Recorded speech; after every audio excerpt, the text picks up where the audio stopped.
You've been lied to about gratitude. They told you it's just saying thank you when someone does you a favor, or smiling politely even when you don't mean it.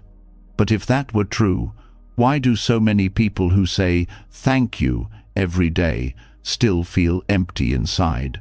Why do you, even with food on the table and a roof over your head, sometimes feel restless, anxious, always waiting for something more before you can finally feel content?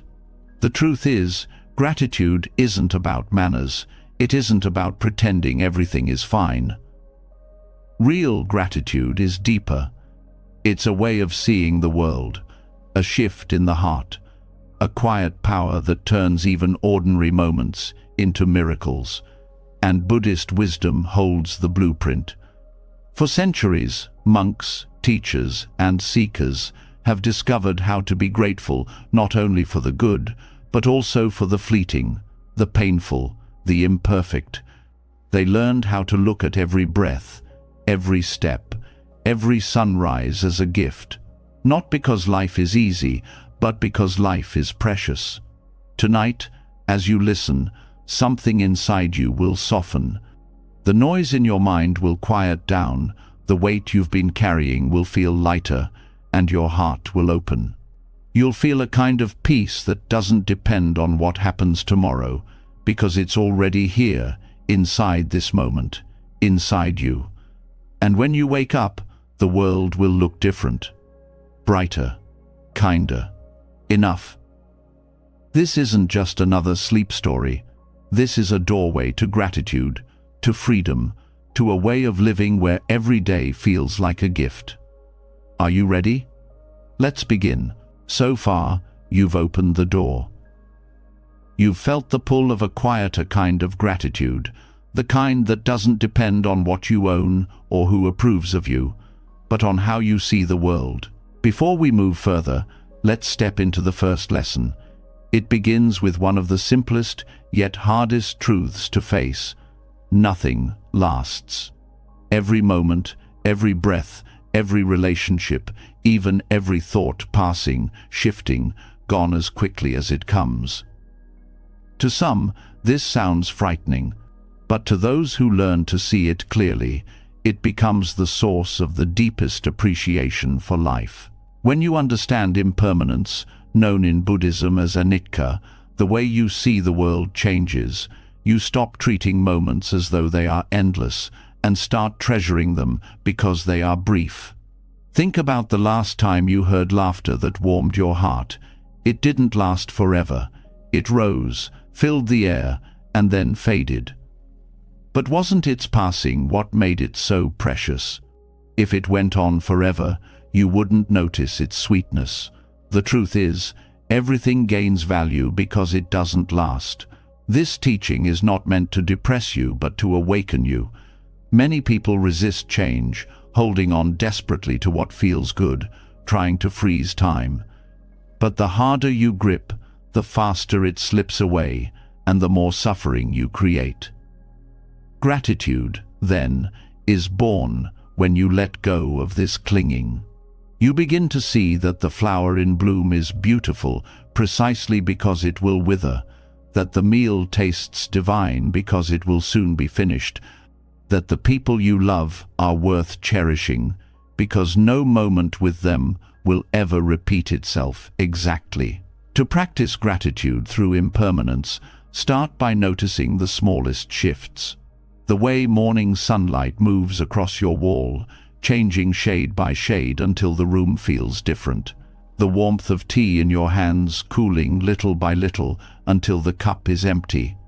The feeling of being tired giving way to sleep, and then the miracle of waking again. These are not ordinary events. They are constant reminders that life is always moving, always flowing, and that the joy of today can never be captured again. Gratitude begins the moment you recognize this flow and stop demanding permanence from what is never meant to stay. This understanding also softens the blow of loss. When something or someone leaves your life, the mind often screams, "It should have lasted forever." But impermanence whispers back, It was never meant to. And within that whisper lies relief. Instead of resenting that it ended, you can feel thankful that it ever began. Even pain becomes lighter when seen this way. The worst heartbreak, the hardest season, even the sharp edge of grief, all of it will pass. Knowing this doesn't erase the hurt, but it gives you strength to endure it with patience and gratitude for the lessons hidden inside. Impermanence also teaches you presence, because once you see that everything is fleeting, you naturally want to be awake to it while it's here. You stop rushing through your meals, you stop half listening to conversations, you stop waiting for later to finally live. You learn to pay attention, not because you're forcing yourself to, but because you understand that this very moment will vanish. How can you not treasure it? When you eat, the flavors won't return in the exact same way. When you hear the rain tonight, tomorrow it will sound different. Even your own emotions are changing, flowing like waves. Gratitude becomes your natural response because you know you're standing in the middle of miracles that will never come back once gone. Anicca also reveals the hidden beauty in endings. Many people fear endings, but Buddhism teaches that without them, beginnings would never arrive. The setting sun is not just the end of a day, it is the promise of another dawn. The falling leaf is not just decay, it is the nourishment for new growth.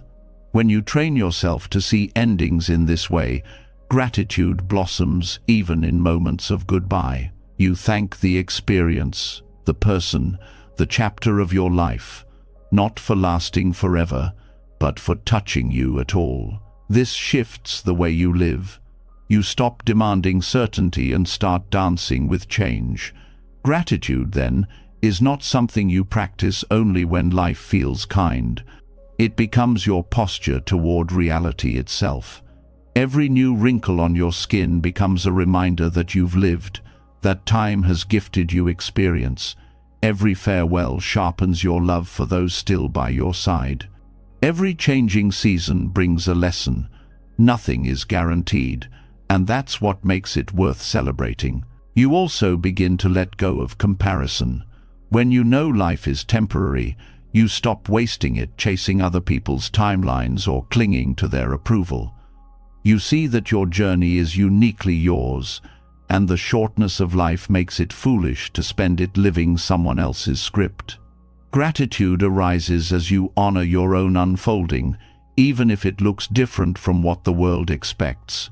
Each day becomes enough because you stop measuring it against endless demands for more.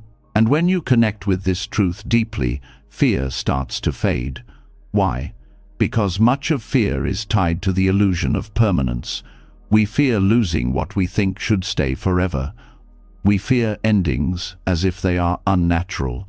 But when you see impermanence clearly, you realize that change is not an interruption of life, it is life. You can then face uncertainty with a calmer heart, grateful for the chance to experience each stage without expecting it to stay the same. This perspective also changes how you treat people. Knowing nothing lasts, you become kinder. You don't hold grudges as tightly because you know the chance to love someone may be gone tomorrow. You don't postpone forgiveness because you see how fragile time really is. Every word of kindness feels urgent. Every hug feels precious. Gratitude for others doesn't wait for grand occasions. It spills into daily gestures, small moments, simple acts. Even your relationship with your own body transforms. Instead of resenting aging or wishing to be different, you start to appreciate what your body allows you to do right now. Maybe your legs ache, but they still carry you through this day. Maybe your hair has changed, but it carries the years you've survived. Instead of clinging to a past version of yourself, you thank your body for staying with you through every shift, every stage. Living with gratitude for impermanence also strips away boredom. Boredom is the illusion that a moment has no value. But once you see that each moment is passing, boredom cannot exist. Even washing dishes becomes alive when you know this exact arrangement of bubbles, light, and sound will never return. Gratitude wakes you up to the fact that even the simplest action is unrepeatable. Anicca invites you to meet the unknown with open hands. When you accept that tomorrow will not look like today, you stop resisting the flow of life. Instead, you cultivate curiosity. What gift will the next moment bring? This isn't blind optimism. It's the recognition that even in hardship, impermanence guarantees movement. No storm lasts forever. No joy does either, but that only makes each one sacred. Gratitude grows in both directions, thankful that pain will pass, thankful that joy appeared at all. This way of living is not about detachment from life, but deeper connection to it. It's about leaning in fully, aware that each moment is like a wave rising and falling. You stop asking waves to freeze, and you stop being shocked when they disappear. You ride them with presence, you thank them for their rise, and you let them go when they return to the sea. Gratitude becomes the natural rhythm of this ride. The more you live with this awareness, the lighter your heart becomes. You stop filling your life with clutter, both physical and emotional, because you no longer need to cling. You realize that the value of life is not in how much you accumulate, but in how deeply you experience each fleeting moment. Gratitude, then, is not an effort. It is the only response that makes sense when everything is slipping through your fingers. Beautiful because it doesn't stay. As night falls and you rest, this truth becomes even clearer. Today has ended. You cannot hold it, you cannot return to it, and yet you can be grateful it happened at all. Tomorrow will come, or maybe it won't. Either way, this breath, right now, is enough.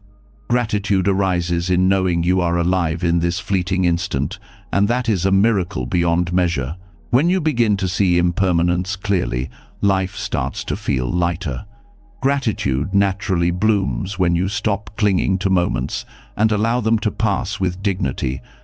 Yet, there is another truth waiting just beneath this one, a truth that is far less comfortable but equally transformative. While impermanence shows us the fleeting beauty of life, suffering reveals its hidden depths. Most people spend their lives trying to run away from discomfort, numbing it, hiding it, or pretending it does not exist. But suffering, known in Buddhism as dukkha, is not an enemy. It is a teacher, perhaps the most honest one you will ever meet. And if you let it, it will guide you straight into gratitude so profound that it could not have been found any other way. Suffering is universal. It does not matter how much money you have, how much success you've gained, or how carefully you plan your life. Pain comes to all. A broken heart, an illness, the loss of someone you love, the disappointments that seem to arrive uninvited. Each one of these experiences cuts deep. At first glance, they appear only as burdens, weights dragging you down. Yet, in Buddhist teaching, these are not punishments but opportunities. Without them, you might never awaken to the true richness of being alive. Gratitude does not grow in the shallow soil of constant ease. It takes root in the cracks suffering leaves behind. Dukkha teaches humility. When life is smooth, it is easy to believe you are in control. You make plans, chase goals, and think that effort alone guarantees results. But suffering reminds you that life is unpredictable. A single moment can alter everything. This recognition strips away arrogance and self-importance. You begin to see that you are part of something larger, that you are not the master of the universe, but a participant in its unfolding. From this place of humility, gratitude arises naturally, not as a forced thought, but as a genuine response. You learn to thank even the smallest gifts, knowing how easily they could be lost. Another blessing of suffering is the way it opens your heart to others. When you endure pain, you suddenly understand what it feels like to be vulnerable, to struggle, to cry in silence. This understanding creates empathy. You no longer dismiss another's pain as trivial because you know how sharp it can be. And from this empathy comes connection. Gratitude deepens when you realize how suffering binds us together, how it allows compassion to bloom. Instead of feeling isolated in your pain, you see that you are part of a shared human story. Gratitude then arises not only for your own resilience, but for the bonds that suffering makes possible. Challenges also reveal hidden strengths. You never truly know how strong you are until life tests you. Adversity forces you to discover resources you didn't know existed: courage, patience, endurance, and wisdom. Think about the times you thought you could not go on, yet you did. Those moments become milestones of gratitude. You look back, not with bitterness, but with awe. I survived that, and I grew. Without hardship, these inner qualities would remain dormant, like seeds never watered. Suffering breaks the ground open so that these seeds can grow. Gratitude arises for the pain itself, because it called forth the best in you. Dukkha also strips away illusions. When everything is comfortable, it's easy to become distracted, chasing possessions, status, or empty pleasures. But when suffering arrives, all those illusions lose their shine. Suddenly, what really matters becomes clear: health, kindness, presence, love. The noise of life falls away, and what remains is truth. And with truth comes gratitude. You thank life for revealing what is real, for cutting through the fog of distraction. You begin to see that suffering, harsh as it is also cleansing, washing away the unnecessary so you can focus on what truly nourishes you. Pain teaches patience in a way comfort never can. When you are forced to wait through long nights of grief or endure slow healing, you learn to soften into time rather than fight it. This patience becomes a source of strength, an inner stability that carries you through all of life's uncertainties. Gratitude grows from recognizing that suffering gave you endurance, the ability to stand steady even when the storm has not yet passed. Without this, every inconvenience would feel unbearable.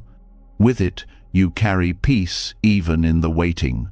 Another hidden gift of dukkha is the way it teaches you to savor joy more deeply. The taste of sweetness is more intense after bitterness. The warmth of the sun feels more radiant after cold days. In the same way, moments of happiness become sharper, richer, when seen in contrast with suffering. Without sorrow, joy would be taken for granted, dulled by repetition. Gratitude expands because you know what it feels like to be without, and that absence sharpens your appreciation when life offers its blessings again. Suffering also teaches surrender. You cannot control everything. You cannot stop loss or prevent change or dictate every outcome. When you finally accept this, something surprising happens. You relax. Not because the pain is gone, but because you stop fighting reality. Gratitude emerges from this surrender, because in giving up the impossible task of controlling life, you free yourself to see the good that still exists, even in hardship. You stop focusing only on what is broken and start noticing what remains whole. There is another way suffering teaches gratitude. It forces presence. Pain anchors you in the body, in the moment, stripping away the mind's constant wandering. Even though it feels sharp, it demands your full attention, and in that attention, gratitude finds its entry point. You become aware of each breath, each small relief, each kind gesture from another person. Pain narrows your focus, and through that narrowing, you start to see what you had overlooked before. Gratitude does not always enter through joy. Often, it slips in through the cracks pain opens. Dukkha also reveals the impermanence of pain itself. In the midst of suffering, it feels endless, as though it will never ease. But eventually, like all things, it shifts. This realization builds trust in life's cycles. Just as joy does not last forever, neither does sorrow. Gratitude arises from the recognition that even the heaviest burdens are temporary. This gives courage to face future challenges because you know they too will pass. Gratitude is born in this understanding that nothing, not even suffering, has the power to stay forever. Suffering also awakens creativity. When the usual paths fail, when comfort is stripped away, you are forced to find new ways of thinking, new solutions, new expressions. Some of the greatest art, poetry, and wisdom in human history were born from pain. On a personal level, difficulty often unlocks fresh perspectives. Gratitude emerges as you realize suffering did not just take it, also gave, pushing you to grow in ways ease never would. You learn to thank the very challenges that once felt unbearable, because they became gateways to transformation. Dukkha teaches resilience not only in hardship, but also in recovery. When you heal, you look back with a kind of reverence for the process itself. Gratitude swells as you see how far you've come, how wounds turned into scars, how scars became reminders of strength. Every healed wound is a story of survival, a reminder of life's ability to mend itself. Gratitude for healing is perhaps one of the deepest forms, because it acknowledges both the pain and the recovery, both the wound and the wisdom that followed. There is also a profound gratitude that arises for the helpers suffering brings into your life.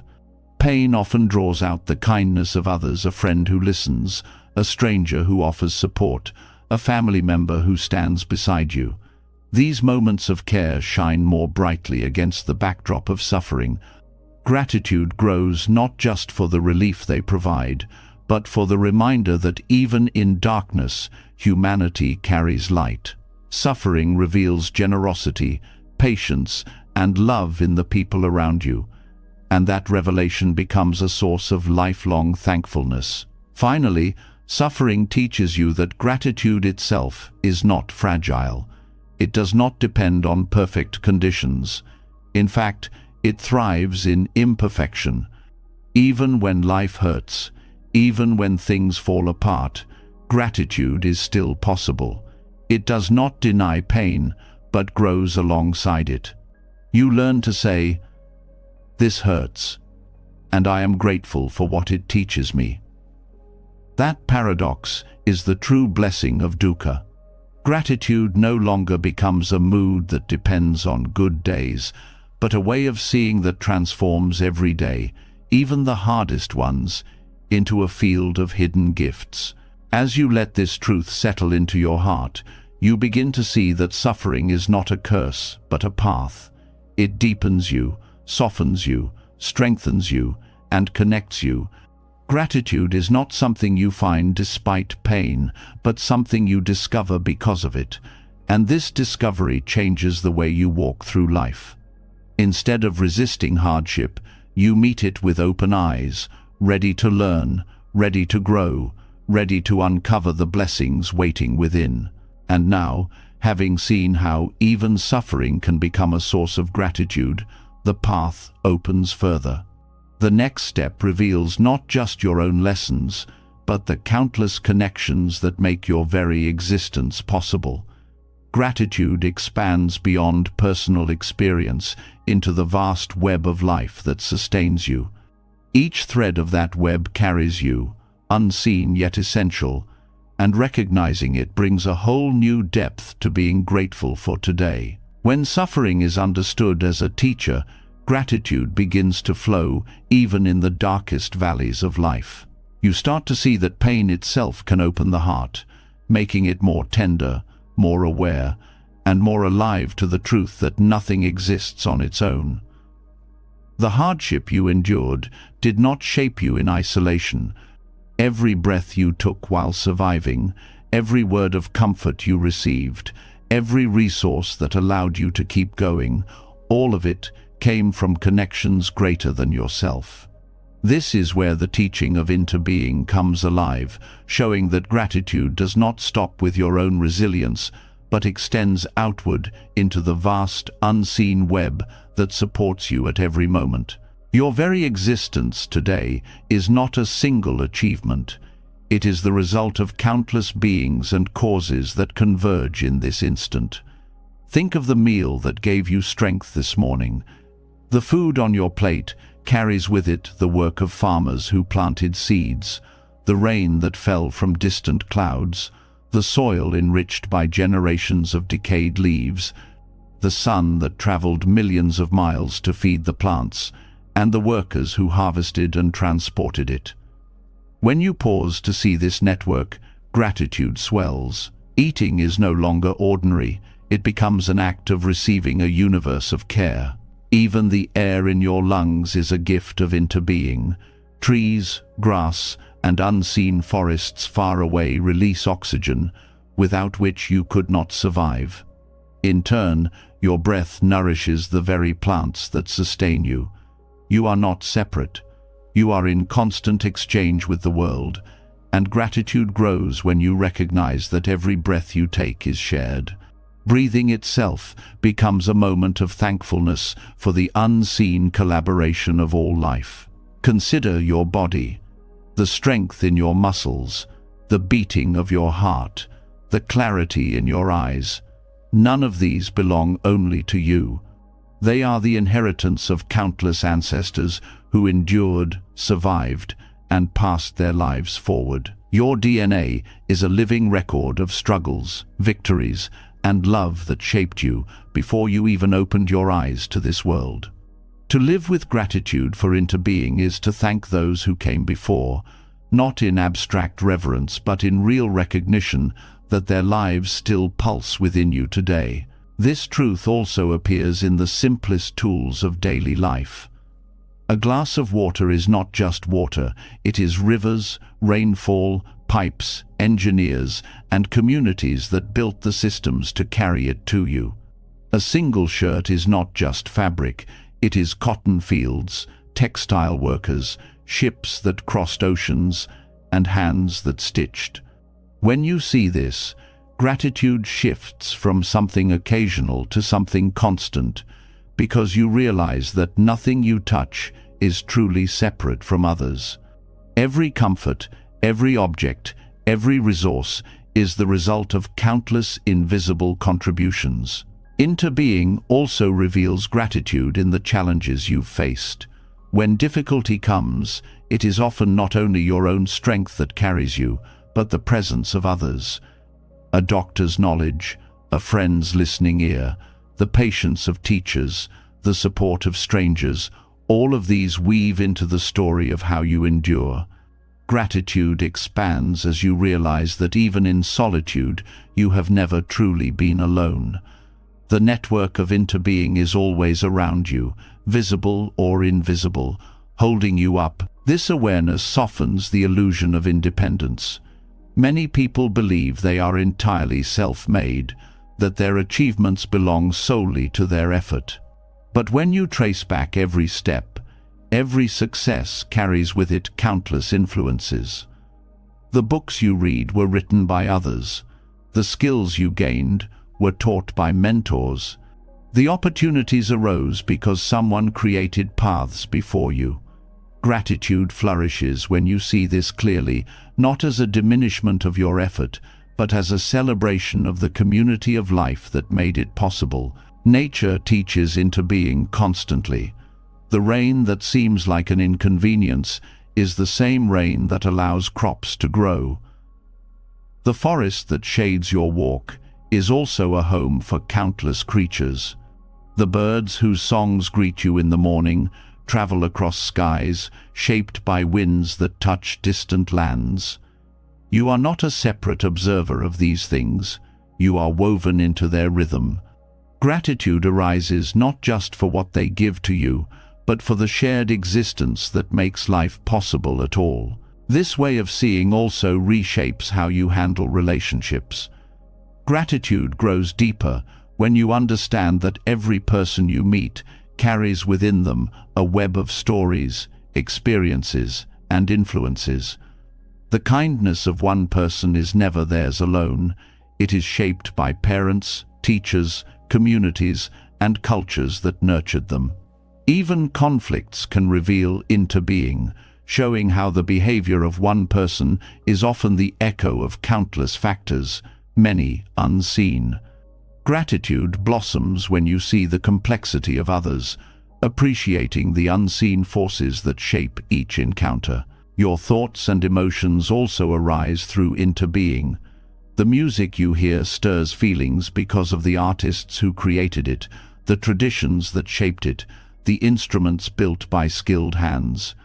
A single idea in your mind may have roots in books you read, conversations you had, or the influence of people you will never meet. Gratitude arises when you stop claiming your inner world as only yours and recognize the endless threads that weave into your consciousness. Technology is another reminder of this web.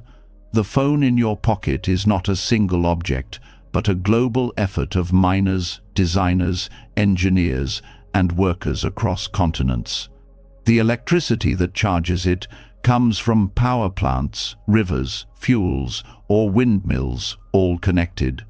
Even your ability to read these words is part of interbeing, a language shaped over centuries, literacy taught by others, devices created by countless minds. Gratitude becomes overwhelming when you see how many lives converge in something as simple as turning on a screen. Interbeing also teaches you to value what seems small. A bee pollinating a flower far away may contribute to the fruit you eat months later. An unseen worker repairing roads makes it possible for you to travel safely. A stranger donating blood may one day save the life of someone you love. Gratitude expands as you recognize that your well-being rests on countless acts of service you may never witness, offered by people and beings who do not even know your name. Seeing this web clearly also reduces loneliness. When you feel disconnected, remembering interbeing reveals that you are never truly separate. The warmth of the sun touches your skin, the ground holds you steady, the food you eat carries the care of farmers you will never meet. Gratitude arises from realizing that isolation is only an illusion. In reality, you are in constant relationship with the entire world. This awareness also inspires responsibility. When you see how deeply connected everything is, gratitude compels you to care for what sustains you. You begin to thank the earth, not only in words but in action, choosing to live with less waste, to protect water and soil, to honor the cycles that make your life possible. Gratitude is no longer passive. It becomes active stewardship, a way of giving back to the web that has given you everything. Gratitude through interbeing also reshapes time. The present moment is not isolated.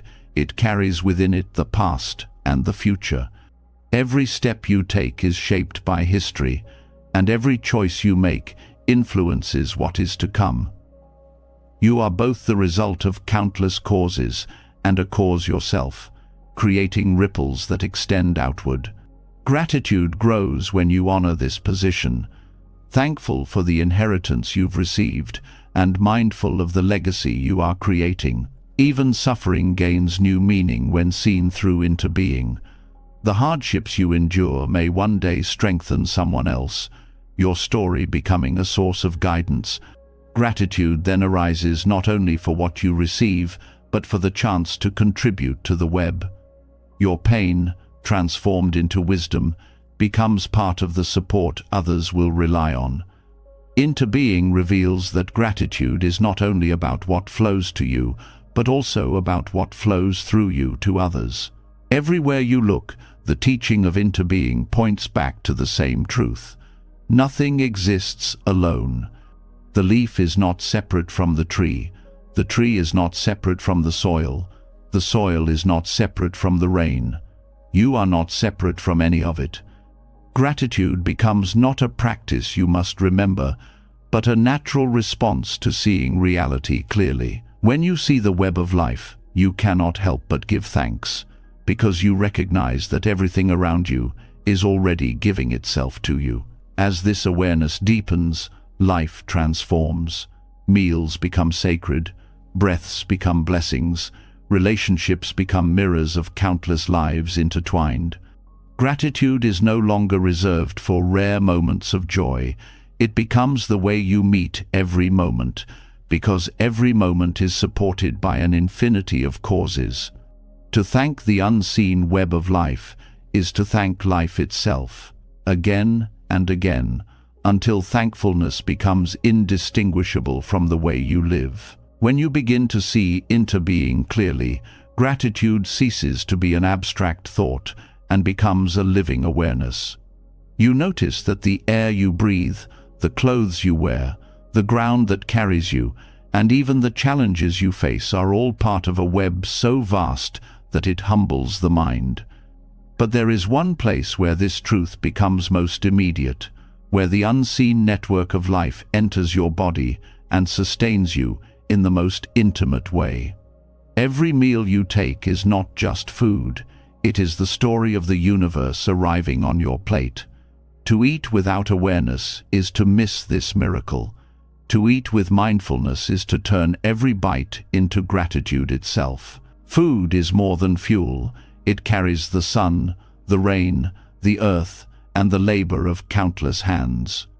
When you pause before a meal, you touch this reality. You see the grain that once swayed in fields, the vegetables nourished by soil alive with microbes, the water that has traveled through rivers and clouds, the work of farmers who rose before dawn, and the people who transported, prepared, and cooked. In this moment, gratitude deepens because you realize you are not eating a simple dish, you are receiving a gift of interdependence. Mindful eating begins with slowing down. In a world that glorifies speed, meals are often rushed, taken while scrolling on screens, or consumed in silence without thought. Yet when you choose to eat slowly, the act transforms. You begin to taste the layers of flavor, notice the textures, feel the warmth of soup or the crispness of fruit. Gratitude grows, not because the food is extraordinary, but because your attention is. The ordinary becomes sacred when you stop to notice it fully. Awareness at the table also teaches respect. When you truly see the effort behind your meal, waste becomes unthinkable. A discarded grain of rice is not just a grain, it is the sweat of a farmer, the generosity of the earth, and the energy of the sun. Gratitude teaches you to honor food by taking only what you need and receiving it with reverence. This respect extends beyond the meal into your whole way of living, shaping a deeper care for resources, for nature, and for all beings who make life possible. Mindful eating also reconnects you to your body. Often people eat while distracted, numbing emotions or filling emptiness without listening to the body's signals. But when you eat with awareness, you notice hunger as it rises, fullness as it arrives, and satisfaction when the body feels nourished. Gratitude flows when you realize your body communicates so clearly, asking only for balance. You begin to thank your body for guiding you, for digesting, for turning food into energy, for sustaining your life without needing your command. The practice also reveals how deeply emotions are tied to food. A bite of a family recipe may awaken memories of childhood, a scent may recall loved ones, and a simple cup of tea may soothe after a difficult day. Food becomes more than taste. It becomes a connection to time, to people, to experiences. Gratitude grows as you recognize these emotional threads. thanking not just the flavor but the memories, not just the nourishment but the love carried through meals. Eating with mindfulness also reshapes relationships. When you share a meal, you are not just sharing food, you are sharing gratitude. Conversations at the table become deeper when you are fully present, listening with the same attention you give to your food. Gratitude here is not silent. It is expressed through appreciation of company, through recognition of the effort someone put into cooking, through the joy of togetherness. Meals become ceremonies of connection, each bite binding people closer through shared presence. Gratitude through eating also awakens compassion. Many meals come through the labor of people who are unseen and often underappreciated. To eat mindfully is to remember the worker bent in the fields, the driver on the road, the cook in the kitchen. This awareness can inspire a desire to honor their effort, not only with words, but with choices, supporting fair trade, reducing waste, giving thanks for their unseen hands. Gratitude then becomes a bridge between you and those who made your nourishment possible, even if you never meet them. Food also reflects the seasons. A ripe fruit in summer, a warm stew in winter, fresh greens in spring, all carry the rhythm of the earth. When you eat in awareness, you taste not only the food, but the time of year, the cycles of nature that provide abundance. Gratitude here expands into a sense of belonging. You are part of the seasons, moving with them, receiving their gifts. Each meal becomes a reminder of the earth's generosity, a chance to align yourself with its natural flow. Mindful eating brings clarity about consumption itself. You start to see that food is not endless, that its abundance is fragile, dependent on balance in ecosystems and fairness in distribution. Gratitude then becomes inseparable from responsibility. You cannot be truly grateful while also careless, and so gratitude invites mindful choices, eating less meat to ease strain on the earth, choosing local foods to honor the land around you, or simply valuing what you already have instead of demanding more. The act of chewing becomes meditation. Each bite is an opportunity to slow the racing mind, to anchor yourself in presence. You feel the texture, the transformation from solid to nourishment, the simple act of swallowing. Gratitude for food merges with gratitude for the stillness it offers, the way it grounds you in now. Meals cease to be interruptions in the day, they become pauses of clarity, like bells calling you back to awareness. Gratitude also arises from realizing that food carries stories beyond your own. A spice from a distant country holds centuries of trade and tradition. A grain cultivated over generations reflects the perseverance of farmers who adapted to changing climates. Every meal is history served on a plate, culture and heritage woven into flavors. To eat mindfully is to honor these stories, to thank not only the food, but the countless lives and centuries that shaped it. There is also the gift of healing. Food restores energy after exhaustion, soothes the body when sick, and can even comfort the spirit in sorrow. When you pay attention, you see that nourishment is not mechanical, it is deeply caring. A bowl of soup when unwell, a cup of tea after grief, or bread shared in community, these are acts of healing made visible. Gratitude expands when you recognize that food has always been medicine, always been a source of renewal offered by life itself. In this practice, even silence is transformed. Eating without words, without distractions, allows you to meet your food directly. Each moment becomes full, complete, unbroken by noise. Gratitude deepens in this silence because you hear the food with your senses.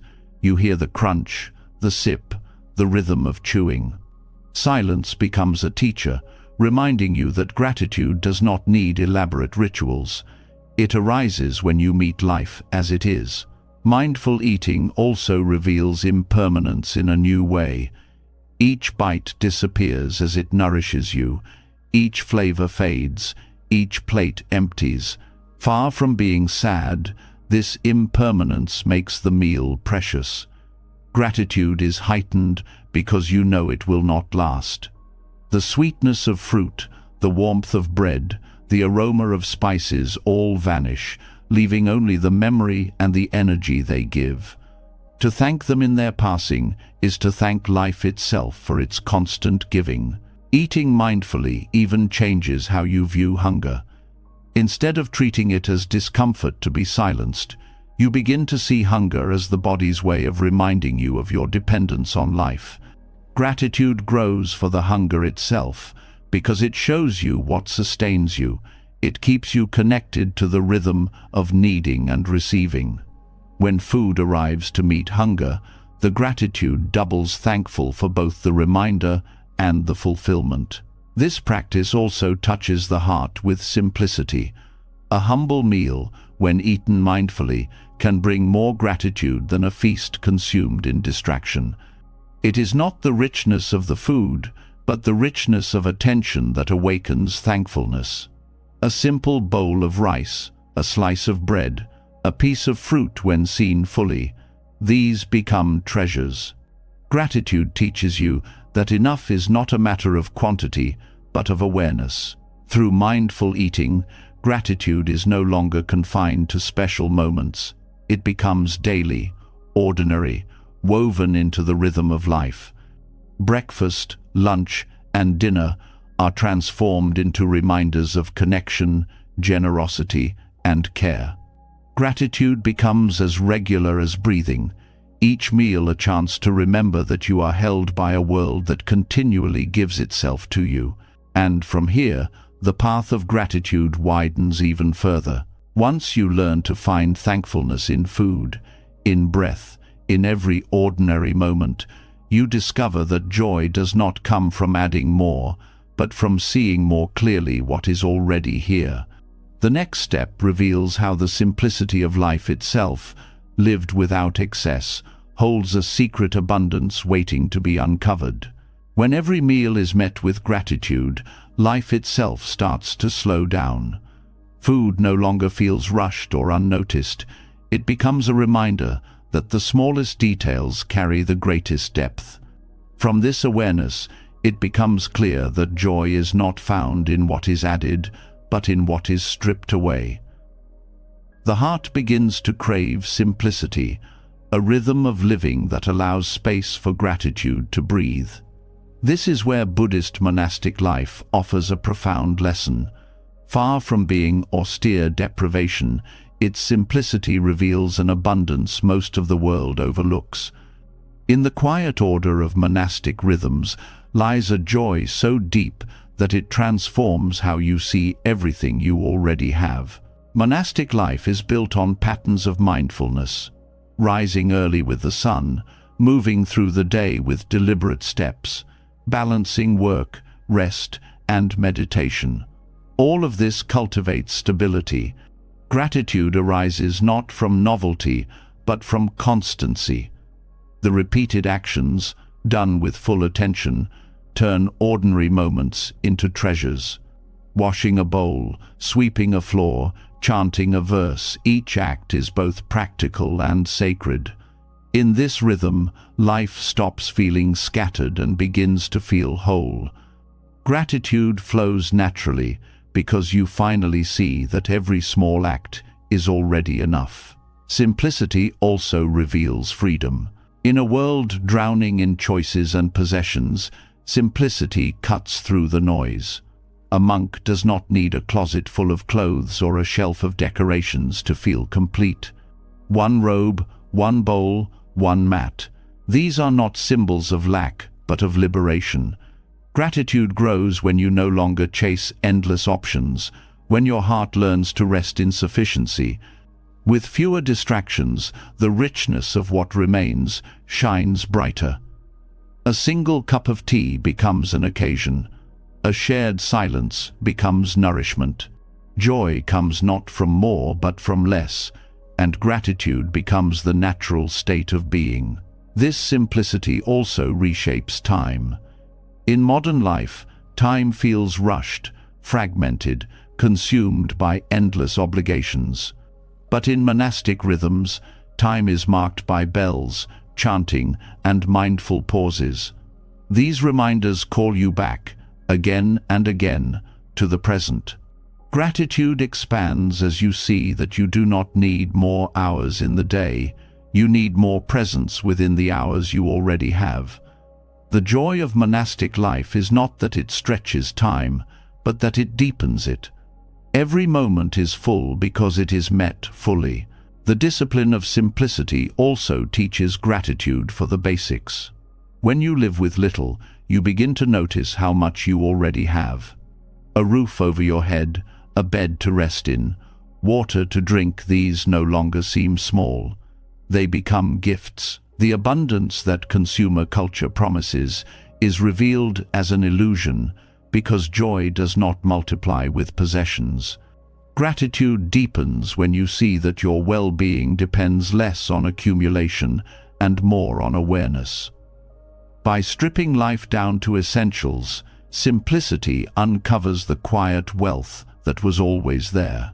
Simplicity also cultivates gratitude through community. In monasteries, meals are shared, work is divided, silence is observed together. This interdependence strengthens bonds and reduces the illusion of separateness.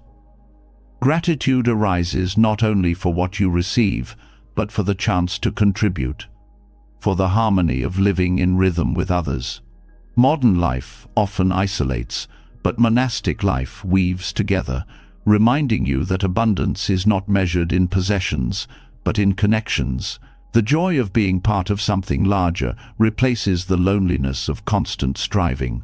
Another gift of monastic simplicity is the way it shifts desire.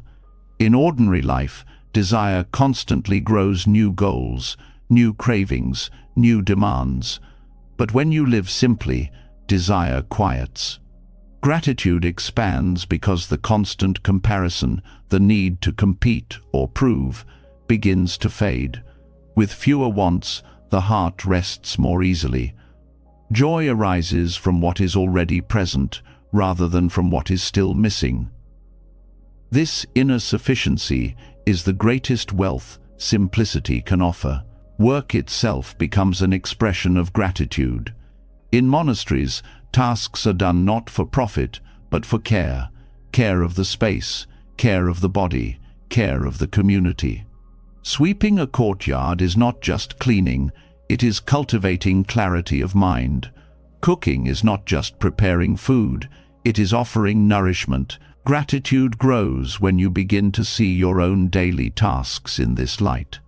Folding laundry, washing dishes, tending to your home, all can be acts of reverence when done without hurry, without resentment, with attention to the life they sustain.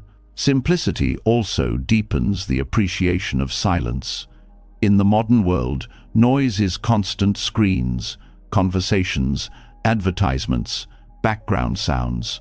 Silence is rare and often avoided. But in monastic life, silence is cherished, woven into the day as a practice of awareness.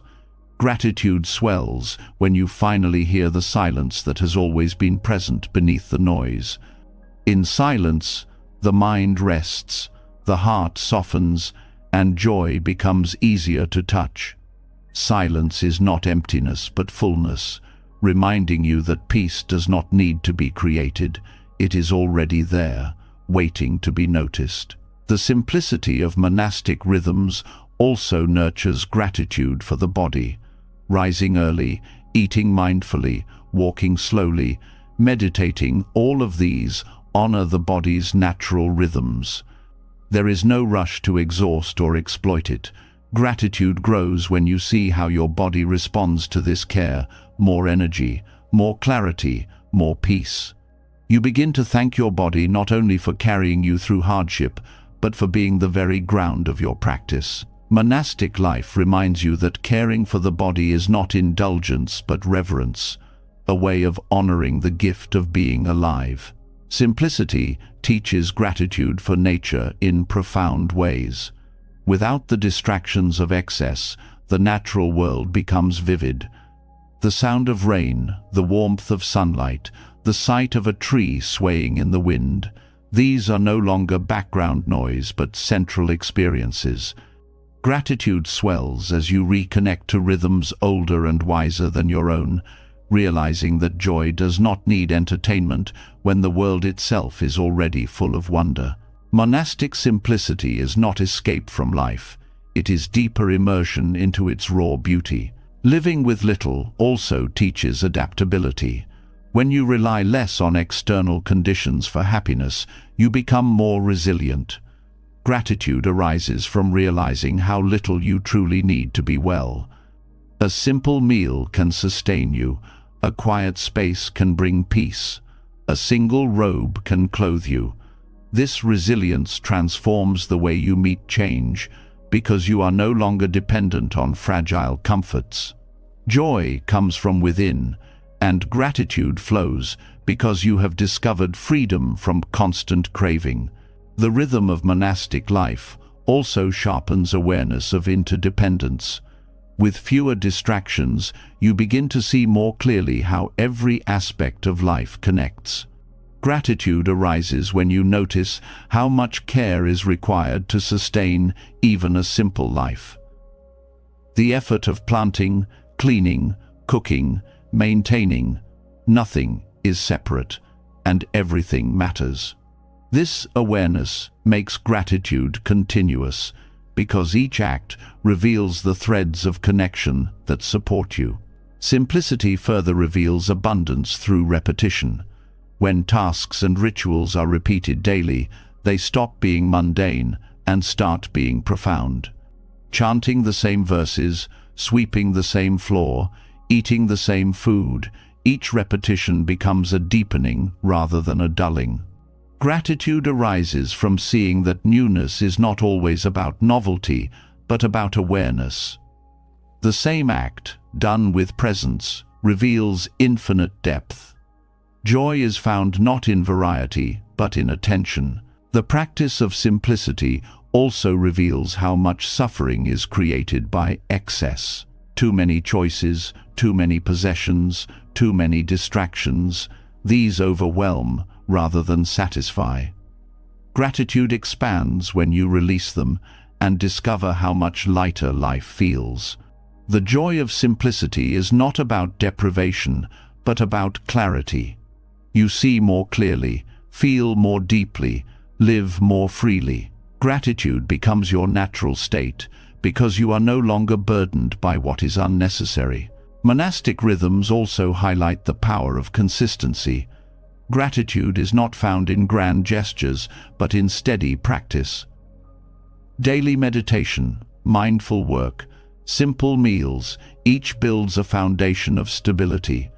This constancy teaches you that joy is not a sudden gift, but a steady cultivation. Gratitude arises because you see how these small, repeated actions create a life that feels full, grounded, and peaceful. The joy of simplicity also reveals itself in contentment. When you stop searching endlessly for the next thing, you begin to rest in what is here. Contentment is not resignation, but appreciation. It is the quiet joy of realizing you have enough right now. Gratitude grows in this realization because you are no longer trapped in longing. You see that life already holds abundance, and that abundance is revealed only when desire becomes quiet. Through simple monastic rhythms, gratitude becomes inseparable from daily life. Every bell, every breath, every step becomes a reminder. Joy arises not from adding more, but from stripping away what hides the truth.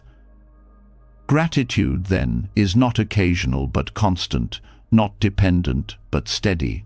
The abundance revealed by simplicity is not hidden in distant places. It is here, in the life you already live, waiting for you to notice. And from here, the journey continues. Once you taste the joy of simplicity, you begin to see gratitude even in the most basic miracle of life, the breath itself. Each inhale becomes a gift, each exhale a release, and the rhythm of breathing becomes the first and most enduring teacher of gratitude. Simplicity in monastic rhythms uncovers a hidden wealth in what already surrounds you. Joy emerges not from adding but from noticing, not from owning but from being present. And yet, beneath even the rhythm of daily life lies something more fundamental, something so constant it is often overlooked. Before food, before shelter, before speech, there is breath. Without it, nothing continues. With it, everything is possible. Breath is the first and most intimate teacher of gratitude, always available, always giving, always reminding you of life's fragility and abundance in the same moment. Breathing is often dismissed as automatic, a background function of the body. But when awareness turns toward it, the ordinary reveals its extraordinary depth. Each inhale is a miracle. The body receives air without demand. Oxygen flows into the blood. Life is renewed again and again. Each exhale is an act of letting go, a release of what the body no longer needs, a surrender to impermanence. Gratitude grows when you begin to see this cycle not as mechanical, but as the very pulse of life. The inhale itself teaches reception. With no effort beyond allowing, life enters. Air flows freely into the lungs, offering energy and clarity. Gratitude arises for the invisible generosity of the earth, for trees, oceans, and the balance of ecosystems that make breathing possible. In this simple act, you are reminded that you are constantly being sustained by forces outside your control. Every inhale is a reminder that you are supported, that life is being gifted to you one breath at a time. The exhale teaches release. Just as life gives, it also takes away. Exhaling is not loss but renewal. The body lets go of carbon dioxide, making room for the next inhale. Gratitude emerges when you realize that letting go is not an end, but a necessity for continuation. Each exhale becomes a lesson in trust. Trust that more will come. Trust that space must be cleared for life to continue. Trust that clinging to what has already served its purpose only creates stagnation. Breath also teaches impermanence with clarity sharper than words. No breath lasts forever. The inhale cannot be held endlessly. The exhale cannot be resisted indefinitely. Gratitude deepens as you see that life itself is a series of arrivals and departures. To resist this rhythm is to suffer. To accept it is to find peace. By observing the breath, you learn to flow with change, to honor each moment as passing yet precious. Attention to breath grounds you in the present. While the mind races through past regrets or future worries, the breath anchors you in now. Each inhale says, here. Each exhale says, now. Gratitude grows when you realize that presence is not something you must chase, but something that has always been waiting in your breath. This presence becomes medicine for restlessness, a balm for anxiety, a reminder that peace is available in the simplest of acts. Breath also reveals the interconnection between body and mind. Shallow breathing accompanies tension, while deep breathing nurtures calm. Gratitude expands when you see that you carry within you the ability to soothe your own being, not through external control, but through gentle awareness. The body, when given care, responds with ease. Gratitude becomes not only for the breath itself, but for the body's wisdom, for its ability to guide you back to balance through something as simple as inhaling and exhaling. The rhythm of breath is also a teacher of patience. Breathing cannot be rushed. No matter how fast you live, the breath remains steady, moving at its own pace. Gratitude deepens when you align with this rhythm, learning to slow down, to respect the body's tempo, to see that life does not require constant speed. Patience grows naturally when you follow the breath, and with it comes thankfulness for the calm that patience brings. Breathing highlights dependence on the natural world. Without trees, without oceans, without the delicate balance of ecosystems, there would be no oxygen to inhale. Gratitude arises when you see that every breath ties you to forests, rivers, winds, and unseen cycles that sustain you. To breathe is to be in constant relationship with the planet. Each inhale is a gift from the earth. Each exhale is a return. Gratitude expands beyond the self into reverence for the world that makes your breathing possible. The fragility of breath reveals life's preciousness. Missing even a few breaths brings urgency, fear, and the recognition of how thin the line is between life and death. Gratitude blooms when you realize how often you take this fragility for granted. Each breath is survival renewed. Each breath is proof that you are alive now, even if the future is uncertain. Gratitude becomes sharper, more immediate, when you remember how easily the breath could be lost. Breath also reflects emotion. In moments of anger, the breath grows hot and quick. In sadness, it becomes heavy and slow. In joy, it feels light and flowing. Gratitude arises when you notice this mirror, when you see that the breath gives you insight into your inner world without judgment. It shows you your state of being honestly, offering a chance to soften, to calm, to release. The breath becomes a teacher of self-understanding, and gratitude follows this self-knowledge. The cycle of breathing also teaches balance. Inhale and exhale, receiving and releasing, filling and emptying, neither can dominate. Gratitude emerges when you see that life thrives not in extremes, but in rhythm. Breath shows you that balance is not static but dynamic, a constant movement between opposites. Gratitude for this balance deepens as you learn to apply it beyond the body into relationships, choices, and the flow of life itself. Breathing is also communal. When you breathe, you share the same air with all beings. The exhale of one becomes the inhale of another. Gratitude arises when you recognize that you are always in exchange with others, human and non-human, near and far. You are never truly separate. Each breath is a bond, invisible but real, connecting you to the world. Gratitude then becomes not only personal but collective, honoring the shared breath of all life. Awareness of breath can also transform suffering. In moments of pain or fear, focusing on the breath steadies the mind. Even when the body struggles, the breath offers grounding, a way to remain present with what is difficult without being overwhelmed.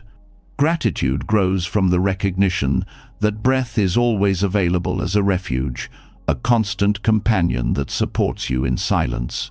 Breath reveals generosity. No one owns the air. It is given freely, without discrimination, sustaining every being equally. Gratitude arises when you reflect on this, recognizing that life itself is built on generosity far greater than human control. The breath is a daily reminder that abundance is not found in ownership, but in sharing. Gratitude deepens when you embody this truth, choosing to live generously in return. The practice of observing breath also teaches discipline. Returning again and again to the inhale and exhale strengthens attention. The mind wanders, but the breath is always there, waiting. Gratitude grows when you see that you need not chase stability in distant places. It is already available in the breath that rises and falls within you. Discipline born of breath is not harsh but gentle, a practice of returning, of beginning again, endlessly supported by life itself. Every breath also carries memory. The air you breathe today has cycled through forests, oceans, mountains, and the bodies of countless beings before you. To inhale is to touch history, to participate in a flow that stretches back beyond your lifetime. Gratitude arises when you realize that breath is a link between past and present, a continuity of life that connects you to ancestors, to earth, to the unfolding of existence itself. Breath is also a reminder of equality. Regardless of wealth, status, or belief, every person breathes. Gratitude deepens when you see this commonality, when you recognize that beneath differences, the breath unites all beings. The same rhythm sustains everyone. Gratitude then becomes not only appreciation for your own breath, but reverence for the shared life that binds humanity together. In the stillness of night, when distractions fade, the breath becomes even more vivid. Each rise and fall of the chest is a lullaby of presence, a rhythm that carries you into rest. Gratitude grows in the quiet, when you notice how the breath does not demand your awareness, but offers its gift anyway. To thank the breath is to thank life itself, again and again, with every inhale and exhale. When you come to see breath as the first teacher of gratitude, you realize that gratitude does not require external events, possessions, or achievements. It is already woven into the act of being alive. Every inhale is a gift you did not earn. Every exhale is a release you cannot avoid. To live with this awareness is to live in constant thankfulness, carried by the breath that sustains you, moment after moment, until your final one. And from this most intimate teacher, the path continues outward. Once you learn gratitude in the breath, you begin to see it even in what seems empty. Silence, space, and absence reveal their own gifts, and gratitude expands to embrace not only what fills life, but also what opens it. The next lesson lies in the quiet expanses that allow life to exist at all. Breath shows you that gratitude is woven into every moment, as each inhale gives life and each exhale teaches release. Yet, behind breath itself lies something even more subtle, something that is easy to overlook precisely because it appears empty. Between the inhale and the exhale, there is space. Around every object, there is openness. Within every pause, there is silence. At first glance, emptiness feels like nothing, but in truth, it is the foundation of everything. In Buddhist teaching, this is called shunyata, the emptiness that is not void but potential, the silent teacher that reveals abundance in absence. Gratitude deepens when you realize that without space, nothing could exist at all. Space gives form its meaning. A cup holds water not because of its solid walls, but because of the emptiness inside. A house shelters not because of its bricks, but because of the space they enclose. Even words carry meaning only because of the silence between sounds. Gratitude arises when you see that emptiness is not lack, but the condition for usefulness. To appreciate space is to see that what often feels invisible is the very thing that allows life to function. Emptiness also teaches humility. The self you cling to so tightly is not a solid, unchanging entity. It is made of countless conditions, body, thoughts, feelings, history, all shifting, all interdependent. Gratitude grows when you see that the fixed identity you once believed in is itself empty of permanence. This emptiness does not erase you, it frees you. It allows you to be flexible, open, alive. Gratitude emerges as you realize that emptiness makes growth possible because nothing is locked in stone. Silence, too, is a form of emptiness that teaches. Without silence, music would be noise, speech would be chaos, thought would have no clarity. The pauses are what shape the sounds. Gratitude arises when you begin to thank silence, not only as absence, but as presence, the fertile ground on which communication rests. In silence, you meet yourself. In silence, you listen deeply. In silence you uncover wisdom that words cannot reach. Space is also what allows relationship. Between two people, there must be space, the room to breathe, to be, to grow. Too much grasping suffocates, too much control stifles. Gratitude grows when you honor the space in relationships as a gift, a reminder that love flourishes not by erasing difference, but by allowing openness. Gratitude is not only for closeness, but also for distance, for the emptiness that lets connection breathe. Emptiness also reveals possibility. A blank page is empty, yet it holds infinite stories. An empty room may feel bare, yet it is full of potential gatherings, conversations, and lives. Gratitude emerges when you stop fearing emptiness as absence and start seeing it as promise. Shunyata teaches that nothingness is not deadness, but potentiality, the field from which everything arises. Thankfulness deepens when you honor emptiness as the silent womb of creation. The teaching of emptiness also frees you from attachment. When you recognize that all things are empty of fixed essence, you stop clinging so tightly. Gratitude grows as you see that even the hardest moments carry emptiness, meaning they too can change, dissolve, and give birth to something new. Emptiness makes transformation possible. Gratitude arises not only for the forms that appear, but for the openness that ensures they can never trap you forever. Space in your life is also a teacher. In a world obsessed with filling every moment, emptiness feels uncomfortable. But when you allow gaps, unstructured time, uncluttered rooms, pauses in conversation, you find rest. Gratitude expands when you see that emptiness restores, emptiness heals, emptiness invites creativity. Without space, life suffocates. With space, joy has room to unfold. Shunyata also teaches equality. Because nothing has an independent, permanent essence, all things are interdependent and of equal value. Gratitude grows when you see that no being is separate, no one superior, no thing self-existing. Emptiness levels, arrogance, reminding you that everything arises together, supported by everything else. Gratitude becomes reverence for this shared emptiness, for the truth that life belongs to no one and yet includes everyone. Space allows awareness to arise. In meditation, when you quiet thoughts, you encounter the vast openness of mind. At first it may feel empty, but soon you realize this emptiness is freedom, it is clarity, it is peace. Gratitude arises for this inner space, the quiet within that makes it possible to see without distortion.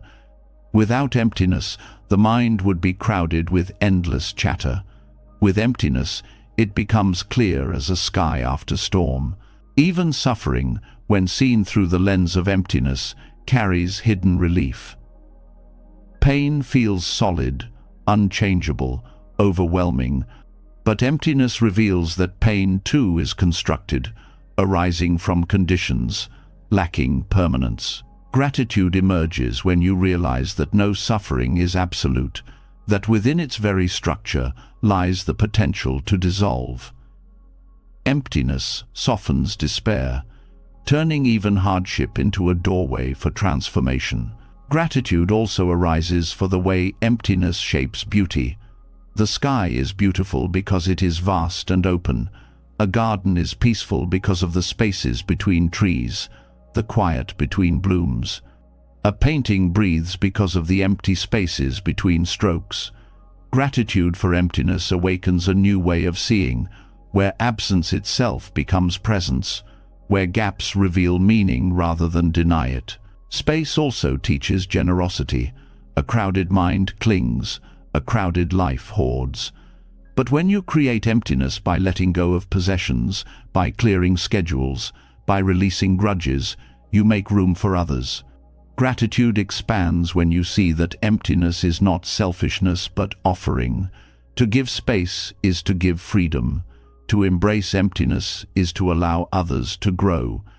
Gratitude flows when you live lightly, leaving space for the world to breathe. Emptiness reveals impermanence in its purest form. Forms arise and pass away, leaving space behind. That space is constant, untouched, waiting for the next arising. Gratitude arises when you realize that while all forms shift, the openness remains. There is comfort in this constancy, in knowing that space itself cannot be destroyed. Gratitude deepens as you rest in this truth, finding stability not in forms, but in the emptiness that holds them all. Shunyata also teaches interconnectedness in a profound way. Because everything is empty of self, everything exists only through relation. A flower is empty of independent being, but full of soil, rain, sunlight, time, and care. Gratitude emerges when you see that emptiness does not mean nothingness. It means fullness of connection. Every empty thing is a doorway to interbeing. Gratitude grows as you recognize that emptiness itself ties all life together. When you meet emptiness directly, fear dissolves. Much of fear arises from the clinging to self, to permanence, to certainty. Emptiness reveals there is nothing fixed to lose. Gratitude arises when you understand this, because it means you are free to live without fear of what will end. Emptiness becomes liberation, a teacher that shows you how to live lightly, gratefully, without chains. In daily life, gratitude for space appears in the simplest ways: the pause between tasks, the breath between words, the silence of a morning before the world wakes. These are not wasted, they are gifts. Gratitude deepens when you stop filling them with noise and start honoring them as moments of renewal. Emptiness gives rhythm to life, making activity meaningful, making rest restorative. Even death can be seen through this lens. The body dissolves, the self returns to emptiness. But emptiness is not destruction, it is return to possibility. Gratitude arises for this mystery, for the reminder that endings are not final, but transformations. To thank emptiness is to thank the groundless ground from which all life springs and to which it returns. The silent teacher of emptiness shows you that life is not defined by what is present alone, but also by what is absent, by the spaces that hold form.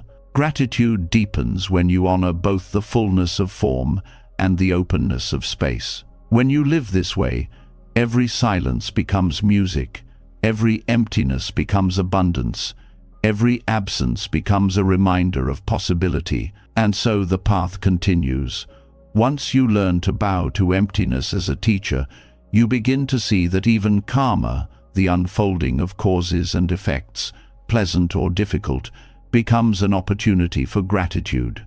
Not only the easy conditions, but even the painful ones carry lessons, shaping wisdom and guiding you deeper into the truth of life. Emptiness reveals itself as the quiet teacher that makes everything possible, showing that what appears absent is often the source of deepest abundance.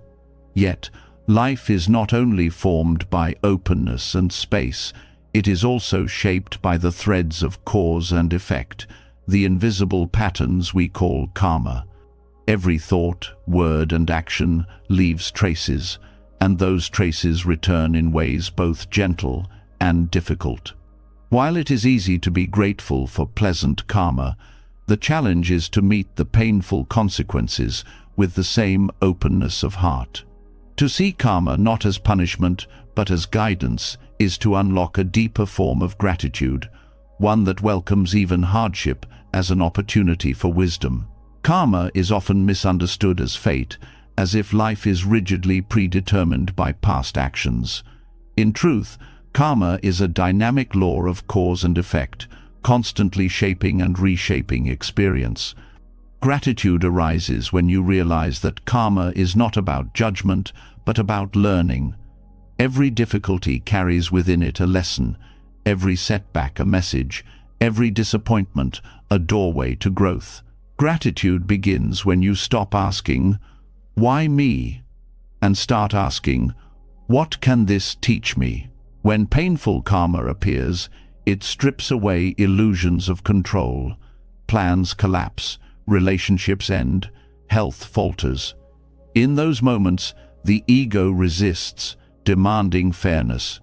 But gratitude grows when you begin to see that these experiences force you to cultivate resilience, patience, and humility.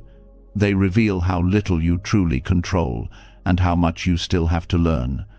Gratitude arises not for the suffering itself, but for the wisdom it calls forth. Difficult karma also exposes the patterns you carry. Perhaps it shows you anger that repeats, attachments that cling, or fears that dictate choices. Without challenges, these patterns might remain hidden, quietly shaping your life. Gratitude deepens when you recognize that painful karma acts as a mirror, reflecting back the habits that need attention.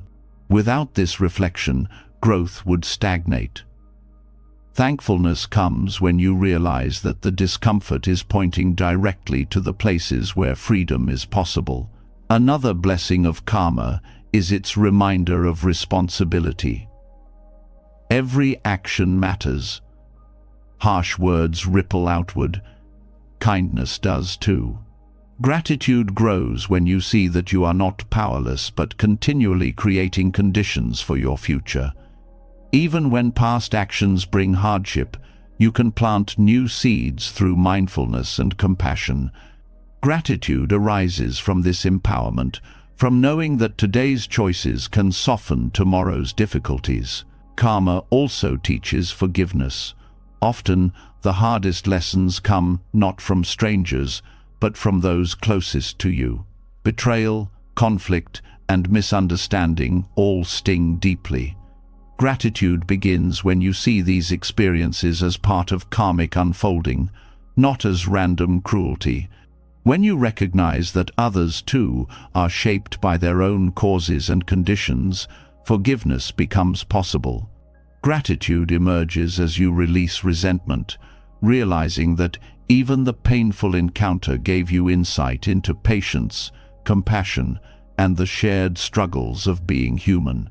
Difficult karma also refines compassion for others. When you experience loss, you understand grief more deeply. When you face illness, you feel tenderness for those suffering the same. Gratitude arises when you realize that your pain connects you to others, making your heart more spacious, more tender. Karma, in this way, turns personal hardship into a bridge of empathy, and gratitude flows for the deeper bonds it creates. There is also a lesson in impermanence within karmic unfolding. No result, however painful, lasts forever. A period of suffering will shift, just as joy does. Gratitude emerges when you remember that karma is fluid, not fixed. Each moment carries the possibility of change, of renewal, of transformation. Even the hardest lessons lose their sharpness with time, leaving behind wisdom in place of pain. Gratitude for karma also grows when you see how it weaves your life into a tapestry larger than yourself. What you experience is not isolated. It is tied to countless interactions across time.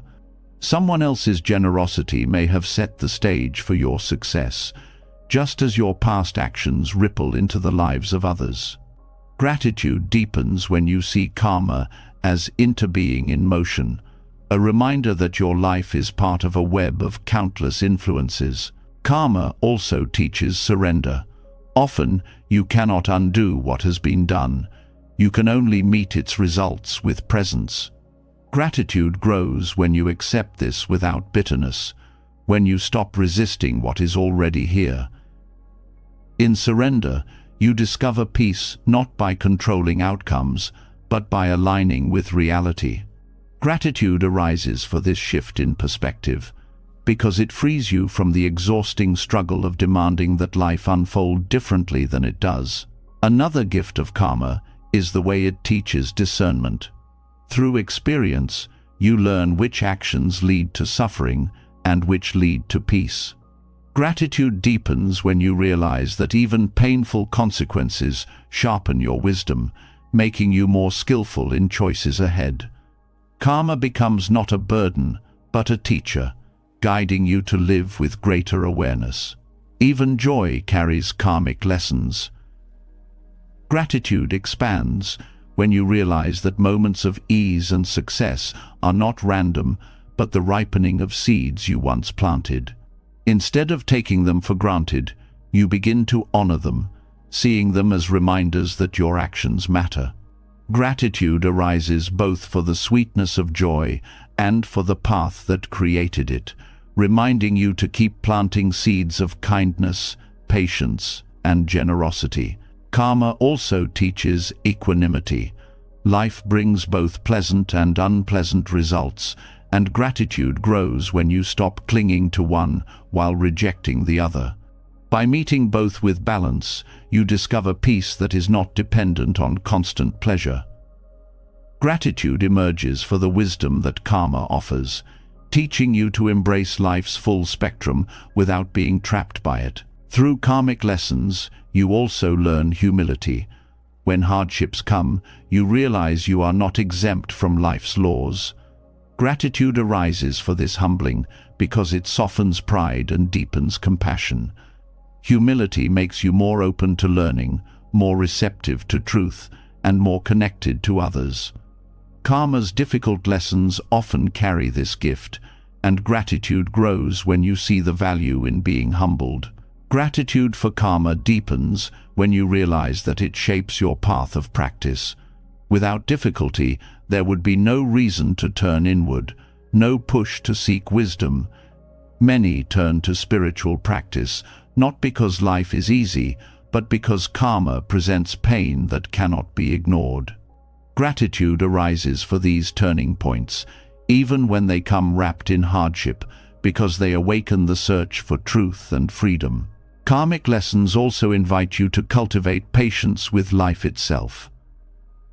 Results often ripen slowly, not in the timeline you desire. Gratitude grows when you learn to trust this unfolding, to accept that seeds may take years to bear fruit. Patience becomes gratitude in action, a recognition that life's timing is its own, and that wisdom often emerges only when conditions are fully ready. In reframing karma as teacher, gratitude becomes more stable. It no longer depends on only receiving what you like. It becomes resilient, able to bloom even in difficulty.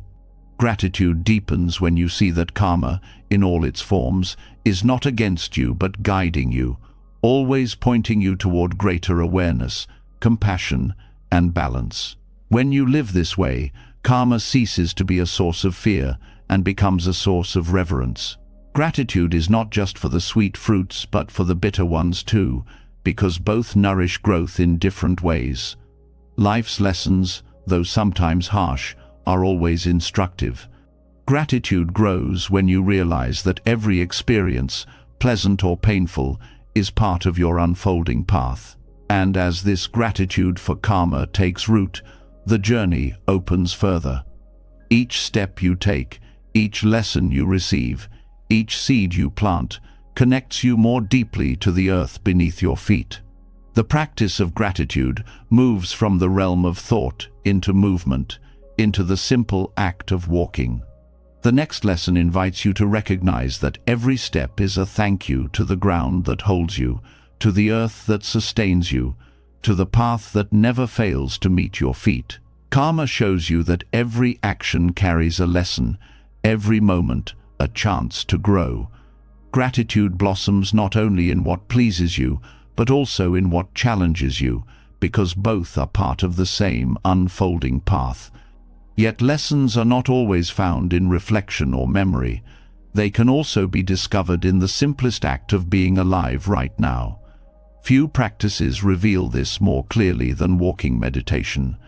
Each step is a reminder of the earth that holds you, of the connection between your body and the ground, of the life that quietly supports you with every movement. Gratitude deepens when walking is no longer just a way of moving, but a way of thanking.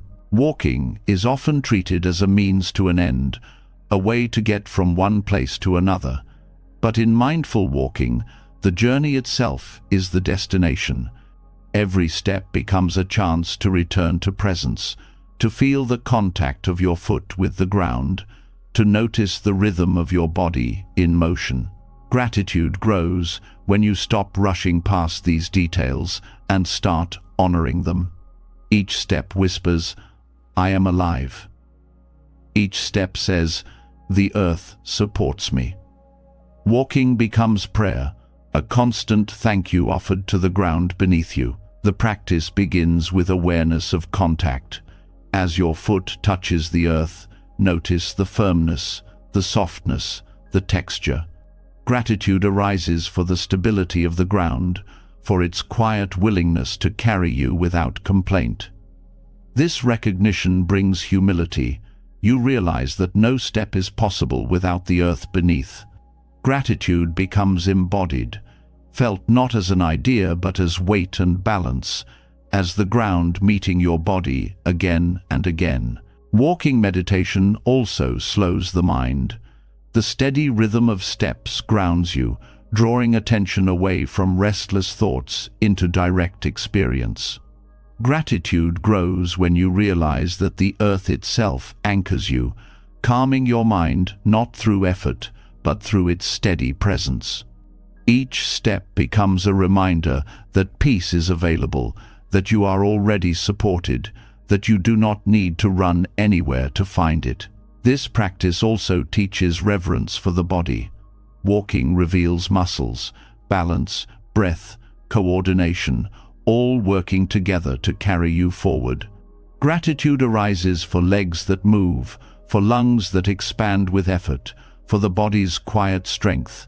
Even if there is pain or stiffness, gratitude grows when you see that your body continues to serve you, step after step, without demanding recognition. Walking meditation transforms movement into appreciation for the gift of embodiment itself. Each step is also a reminder of interconnection. The earth beneath your feet is not inert, it is alive with history, with minerals from ancient mountains, with soil that once held forests, with the ashes of ancestors. Gratitude deepens when you realize that you are not walking on dead matter, but on a living ground that has nourished countless beings before you. Every step connects you to time, to generations, to the cycles of life. Walking meditation reveals the miracle of balance. Each step is a delicate act, shifting weight, finding stability, moving forward without falling. Gratitude grows when you see how this balance mirrors life itself. Just as you cannot stay frozen in one step, you cannot stay frozen in one moment. You must move, adjust, trust the next placement. Gratitude arises for this lesson carried in the body. Balance is not stillness, but constant adaptation, and the earth is always there to catch you. The practice also teaches patience. Walking slowly, deliberately, is a challenge in a world of haste. Yet, as you slow down, gratitude deepens. You see that the earth does not rush. The ground waits quietly for your step. Gratitude grows as you realize that life, too, can be lived without constant speed. That peace is found in steady presence rather than frantic motion. Walking with awareness also strengthens connection to nature. On grass, soil, sand, or stone, each surface teaches something new. Gratitude expands for the diversity of the earth, the coolness of morning dew, the warmth of sunlit pavement, the softness of moss, the firmness of rock. Each texture is a reminder of the earth's generosity, offering countless experiences beneath your feet. Gratitude becomes sensory, alive in touch, sound, and rhythm. This practice also reshapes your relationship with the environment. As you walk mindfully, you see the fragility of the ground soil eroded by misuse, paths worn by overuse, ecosystems threatened by neglect. Gratitude arises not only for what the earth gives, but also for the awareness that you must give back. Walking meditation becomes an act of stewardship, a vow to tread gently, to honor the ground that sustains you. Walking slowly also brings clarity about impermanence. Each footprint you leave behind fades quickly, erased by wind, water, or time. Gratitude grows when you see that this impermanence mirrors your life. Each step is unique, never to be repeated, disappearing even as it is made. Gratitude deepens when you recognize that this fleeting nature makes each step more precious, each moment more worthy of attention. Walking meditation also teaches equality. The earth does not discriminate. It supports every being, equally rich or poor, strong or weak, human or animal. Gratitude arises when you recognize this impartial generosity. Each step becomes a reminder that you are part of a larger whole, sustained by a ground that asks nothing in return. Gratitude flows as you honor this equality, as you see yourself not as separate, but as one among many held by the same earth. The practice also transforms suffering. When your heart feels heavy, walking slowly, step by step, brings relief. Each contact with the ground reminds you that you are not lost, not unsupported. Gratitude grows as you realize that the earth absorbs your weight, steadying you when life feels unstable. Walking becomes a way to release pain into the ground, to trust that you are carried even in hardship. Gratitude deepens because the earth offers comfort without words, without conditions. Walking with awareness also opens the senses. You notice birdsong, rustling leaves, the smell of soil, the feel of air. Gratitude arises for this symphony of life that often goes unnoticed in haste. Each step becomes an invitation to awaken, to thank not only the ground, but the entire environment that greets you as you move. Gratitude becomes a full-bodied experience, felt through sight, sound, smell, and touch. Walking meditation also teaches presence in community. When practiced with others, the steps align, creating a shared rhythm. Gratitude deepens when you feel this silent harmony, each person moving together, grounded in the same earth, breathing the same air. Gratitude here is not only for the ground, but for the connection that mindful walking creates between people, a unity beyond words. The practice also reveals joy in simplicity. No special tools, no elaborate rituals, only the body, the breath, and the ground. Gratitude arises for this simplicity, for the accessibility of the practice, for the reminder that peace is always within reach. Walking meditation strips away complication, leaving only the profound truth that being alive and taking steps is already enough. Walking with gratitude also changes how you view the future. Each step is both movement and arrival. You do not need to rush toward distant goals, because every step is complete in itself. Gratitude grows when you realize that you are already where you need to be, that each step contains wholeness. Gratitude arises for the journey itself, not for distant destinations. When practiced deeply, walking meditation transforms your relationship with the world. The ground is no longer taken for granted, but honored as a constant gift. Gratitude deepens until each step feels like bowing, each step an offering of thanks. Walking becomes prayer, not in words but in contact, not in ritual but in presence. As this practice settles into your heart, you begin to see that gratitude does not belong only to the visible and tangible. Beyond the earth beneath your feet, there are other gifts waiting: the silence that allows sound to exist, the pauses that shape life, the noble quiet that deepens presence itself. The path now leads from the ground that carries you into the silence that surrounds you, inviting you to meet gratitude in the absence of words.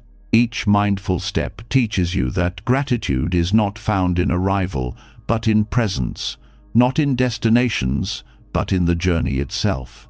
With every movement, the earth holds you, and the breath steadies you, reminding you of the quiet support that life offers endlessly. Yet, beneath footsteps and voices, beneath the rhythms of movement and sound, there is another gift that often goes unnoticed. It is the gift of silence, not emptiness as absence, but silence as fullness, as nourishment, as a teacher of depth.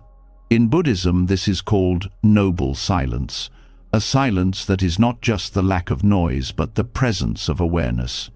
Gratitude deepens when you discover that silence itself is a treasure, shaping how you hear, how you speak, and how you are with yourself and others. Silence is often feared. Many fill it with chatter, noise, or distraction, mistaking it for loneliness or void.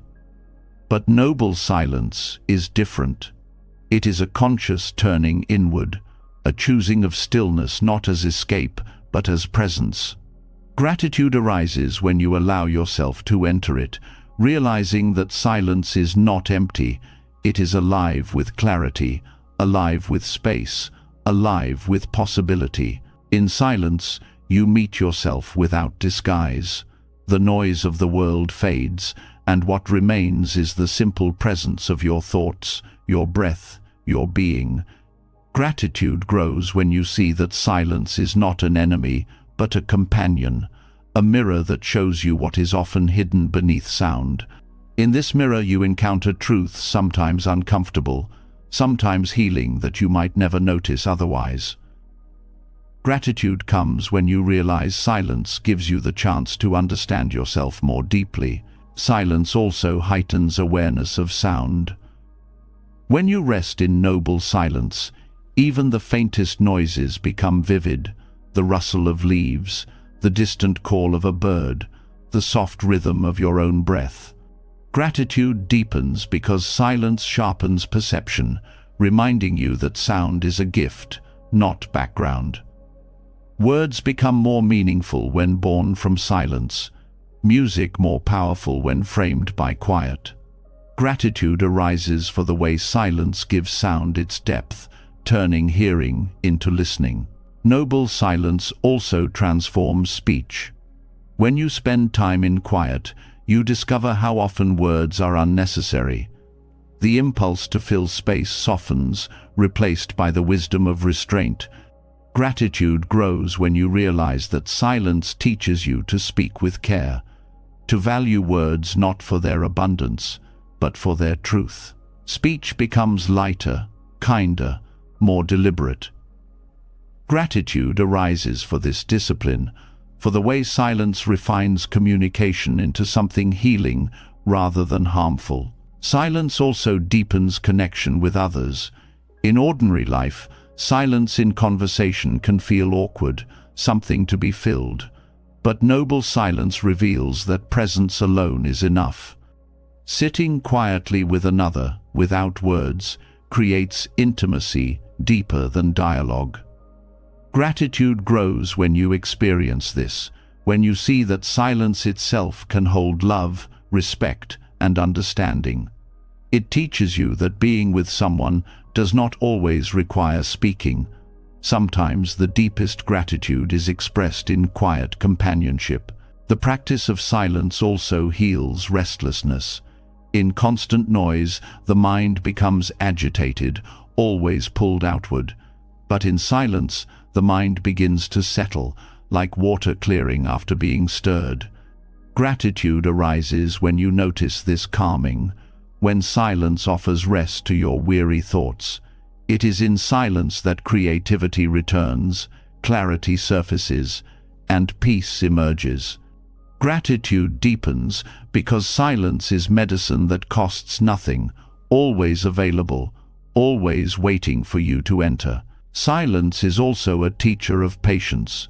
Without distraction, you are forced to sit with yourself, with boredom, with discomfort. Gratitude grows when you see that this discipline strengthens you, that it teaches endurance and presence in ways that noise cannot. Silence shows you that you do not need constant stimulation to feel alive. Gratitude arises for the strength silence builds, for the resilience it nurtures. In noble silence, time feels different. Moments stretch and deepen, free from the rush of constant activity. Gratitude grows when you realize that silence reveals the abundance of time, that stillness is not wasted but full. Each second feels richer, more complete, because it is experienced without interruption. Gratitude arises for this change of pace, for the way silence restores your relationship with time itself. Silence also nurtures compassion. When the noise quiets, you begin to hear the subtle suffering of yourself and others more clearly. Gratitude grows as you realize silence opens the heart, making space for tenderness. Words may not always heal, but presence does. Noble silence teaches you to offer presence without needing to fix or explain, and gratitude arises for this gentle power to care without words. The gift of noble silence also reshapes your relationship with the world. When you walk in silence, nature speaks more clearly. The forest becomes alive, the ocean more profound, the night sky more vast. Gratitude arises when you realize that silence is not absence, but communion, a way of listening to life directly without interference. In silence, you see more, hear more, feel more. Gratitude deepens because silence reveals the sacredness that is always present, but often missed. Noble silence also teaches humility. In quiet, you realize how much of life continues without your words, without your intervention. The sun rises, the rain falls, the earth turns, all without your commentary. Gratitude arises when you recognize that you are not the center of the universe, that silence places you back into harmony with what is greater than you. It humbles and frees you at the same time. In the discipline of silence, you also discover freedom from judgment. Without constant talking, you stop reinforcing fixed stories about yourself and others. Gratitude grows when you see how silence creates space for new possibilities, for new ways of seeing. In silence, labels fall away. You are no longer trapped in constant narratives. You simply are. Gratitude arises for this openness, for the way silence allows life to be fresh, alive, and unburdened. Silence also offers rest to relationships. Constant dialogue can exhaust, but shared silence refreshes. Gratitude grows when you see that silence can be love's language, that sitting quietly with family or friends can express connection more profoundly than words. Silence becomes gratitude embodied, a way of saying, "I am here," without sound. Noble silence also prepares the mind for wisdom. The teachings of life are subtle, easily drowned by noise. In silence, you begin to hear them. Gratitude arises for the insights that surface only when you are still, the realization of impermanence, the clarity of interconnection, the awareness of what truly matters. Silence does not add knowledge. It clears space for wisdom to arise. Gratitude deepens because silence becomes the ground for awakening. Silence teaches that presence is enough. You do not need to prove yourself with endless explanations, achievements, or words. In silence, being is sufficient. Gratitude arises for this simplicity, for the relief of resting in presence without performance. Silence teaches you to value yourself, not for what you produce or say, but for the simple fact of being alive. Gratitude for silence also expands into daily life. You begin to value pauses in conversation, quiet mornings, moments between tasks. These gaps are no longer emptiness to be filled, but gifts to be honored.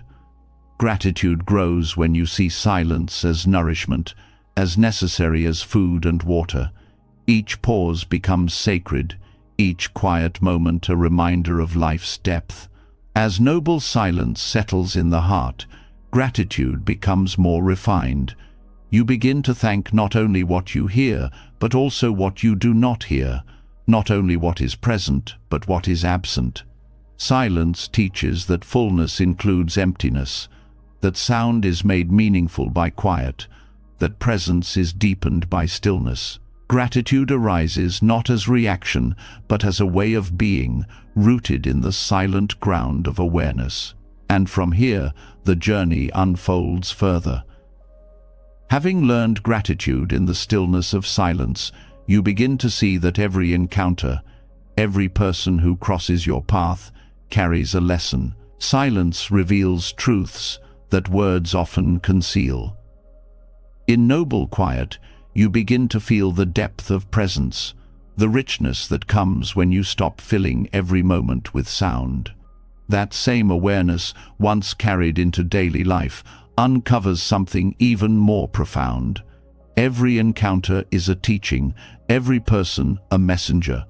Whether gentle or harsh, kind or challenging, the people you meet are part of your path. Gratitude deepens when you begin to see that no meeting is random, that each interaction holds wisdom waiting to be received. The value of seeing each encounter as a teacher is that it dissolves the illusion of accidents. When someone speaks harshly, it is easy to react with defensiveness or anger. But when you view them as a teacher, the question shifts from, "Why are they treating me this way?" to, "What can I learn here?" Gratitude arises because the sting becomes a mirror, showing you where patience, compassion, or humility still need strengthening. The encounter itself becomes a lesson in growth. Kind encounters also carry teachings, though they are easier to overlook. A smile from a stranger, a gesture of generosity, a word of encouragement, these teach you about the power of kindness, about the ways small actions ripple outward. Gratitude deepens when you recognize that such moments are reminders of how you, too, can be a source of light for others. Every act of kindness becomes a teacher, and gratitude flows when you honor the lesson it offers. Some encounters reveal your own limitations. A person may trigger irritation, jealousy, or fear, not because of who they are, but because they touch something unresolved within you. Gratitude grows when you see this clearly. Instead of blaming them, you recognize the opportunity they give you to look inward, to address your own shadows. Gratitude arises for their role in uncovering truths you might otherwise hide from yourself. Teachers also appear in those who challenge your perspective. Someone with different beliefs, lifestyles, or experiences can expand your understanding of the world. Gratitude emerges when you realize that disagreement is not a threat, but a chance to see through another lens. Each encounter stretches your awareness, loosens rigid thinking, and reveals the vast diversity of human experience. The lesson is humility, and gratitude deepens for the reminder that your view is not the only one. Even brief encounters can be profound. A short conversation, a glance, a passing interaction can plant seeds that grow for years. Gratitude arises when you see that no encounter is too small to matter. Each one contributes to the shaping of your path, often in ways you only understand later. The barista who greets you warmly, the stranger who offers directions, the child who laughs freely, all are teachers, showing you something about presence, about connection, about joy. Encounters with those in pain also carry lessons. Meeting someone who is suffering teaches compassion, reminding you of the fragility and resilience of life. Gratitude grows when you realize that their pain awakens tenderness in you, expanding your capacity for empathy. Even when you cannot solve their problem, the encounter teaches you the power of presence, of being with someone without turning away. Gratitude arises for the chance to learn love in action. Challenging encounters teach boundaries as well. Not every person will treat you with respect, and some lessons come through learning to say no, to step back, to protect your own well-being. Gratitude deepens when you see that even those who cross your boundaries are teachers, offering lessons in self-respect and clarity. The gratitude here is not for the harm, but for the wisdom gained in recognizing your own strength and your right to peace. Each encounter also teaches impermanence. People come and go, some staying briefly, others for decades. Gratitude arises when you realize that the temporariness of these relationships makes them precious. You cannot hold anyone forever, but you can honor the lessons they bring while they are with you. Gratitude deepens when you see that every farewell is also a teaching in letting go, every ending a reminder of the value of the time shared. Encounters with elders carry wisdom rooted in experience. Listening to their stories, their perspectives, teaches patience and respect for life's long journey. Gratitude grows when you see that their lessons are not abstract, but lived truths, shaped by years of trial and triumph. Their presence is a reminder that wisdom accumulates slowly, and gratitude arises for the chance to learn from their endurance. Encounters with children teach in a different way. Their openness, curiosity, and ability to be fully present are reminders of qualities you may have forgotten. Gratitude arises when their innocence rekindles your own capacity for wonder. Every question, every burst of laughter, every moment of unfiltered honesty becomes a teaching in how to live without overcomplicating life. Gratitude deepens when you allow their perspective to soften your own. Even encounters with enemies can be teachers. Those who oppose you reveal the intensity of your own attachments and challenge you to practice compassion where it feels most difficult.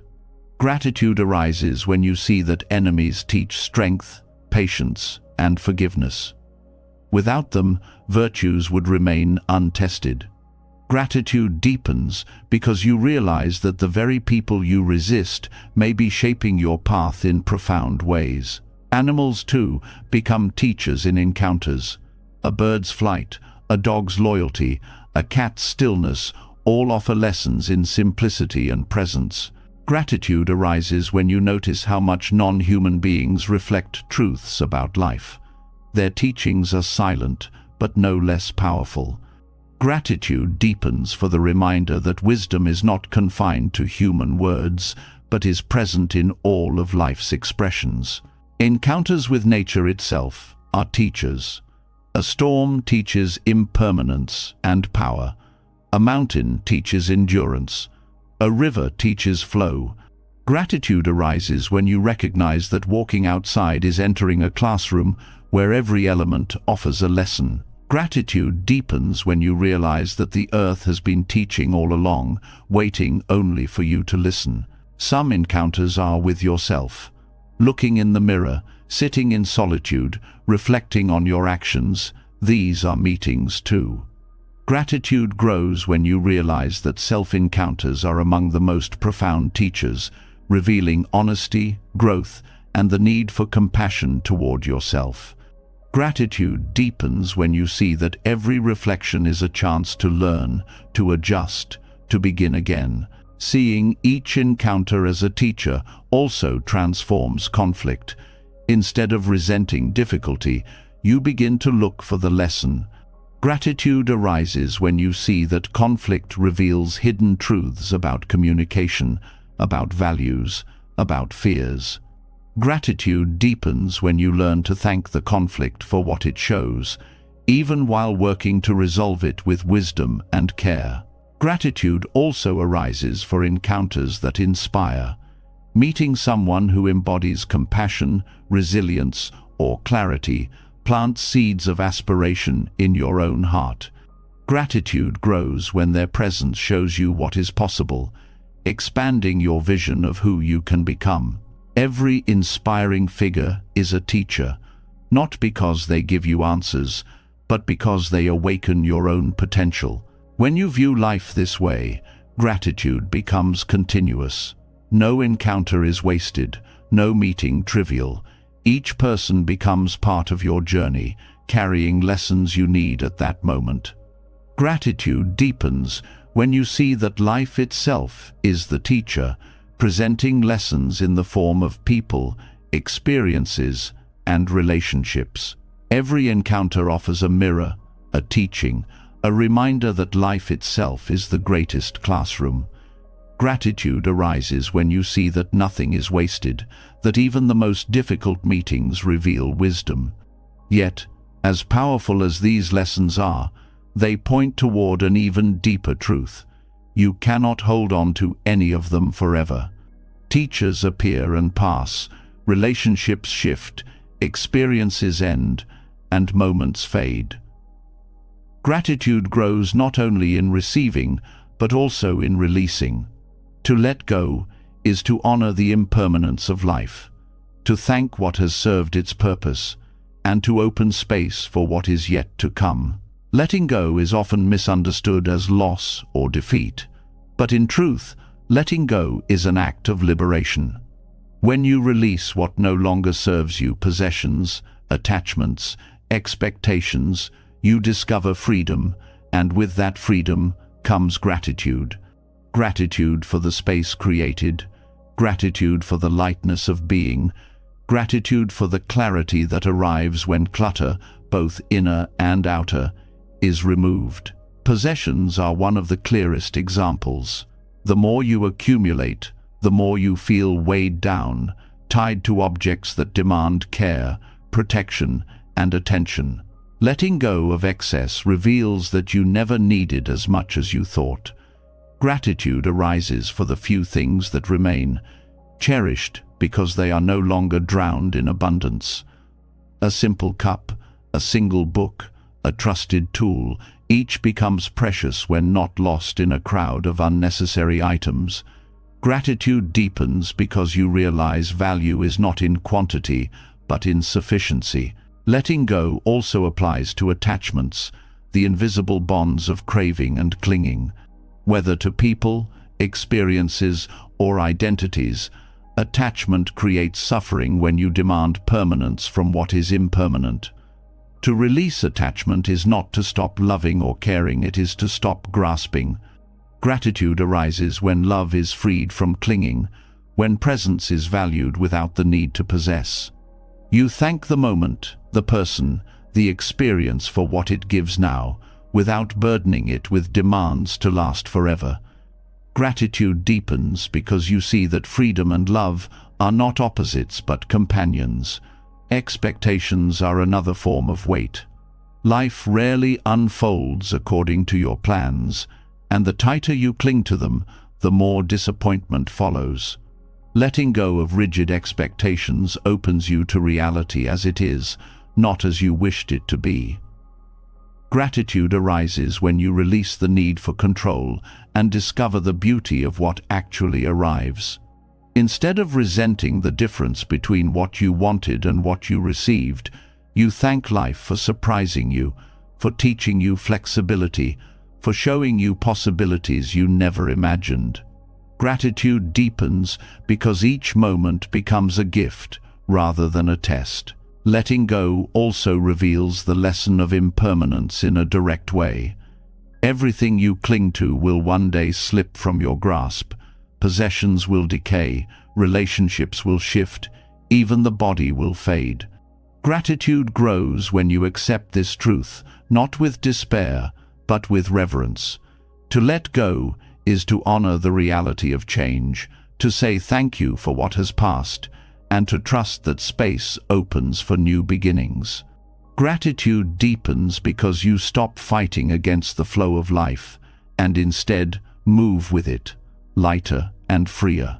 The act of letting go also brings peace to the mind. Holding on whether to grudges, regrets, or desires creates constant tension. Release dissolves that strain, leaving room for calm. Gratitude arises for the relief, for the space in the mind once consumed by endless repetition. To forgive, to release resentment, to let past mistakes fall away, is to thank yourself for choosing peace over bitterness. Gratitude deepens as you realize that letting go is not only an act toward others, but a gift of healing to yourself. Letting go also awakens creativity. When life is cluttered with attachments and possessions, there is little room for inspiration. Releasing opens space, and in that space, new ideas, new insights, and new possibilities emerge.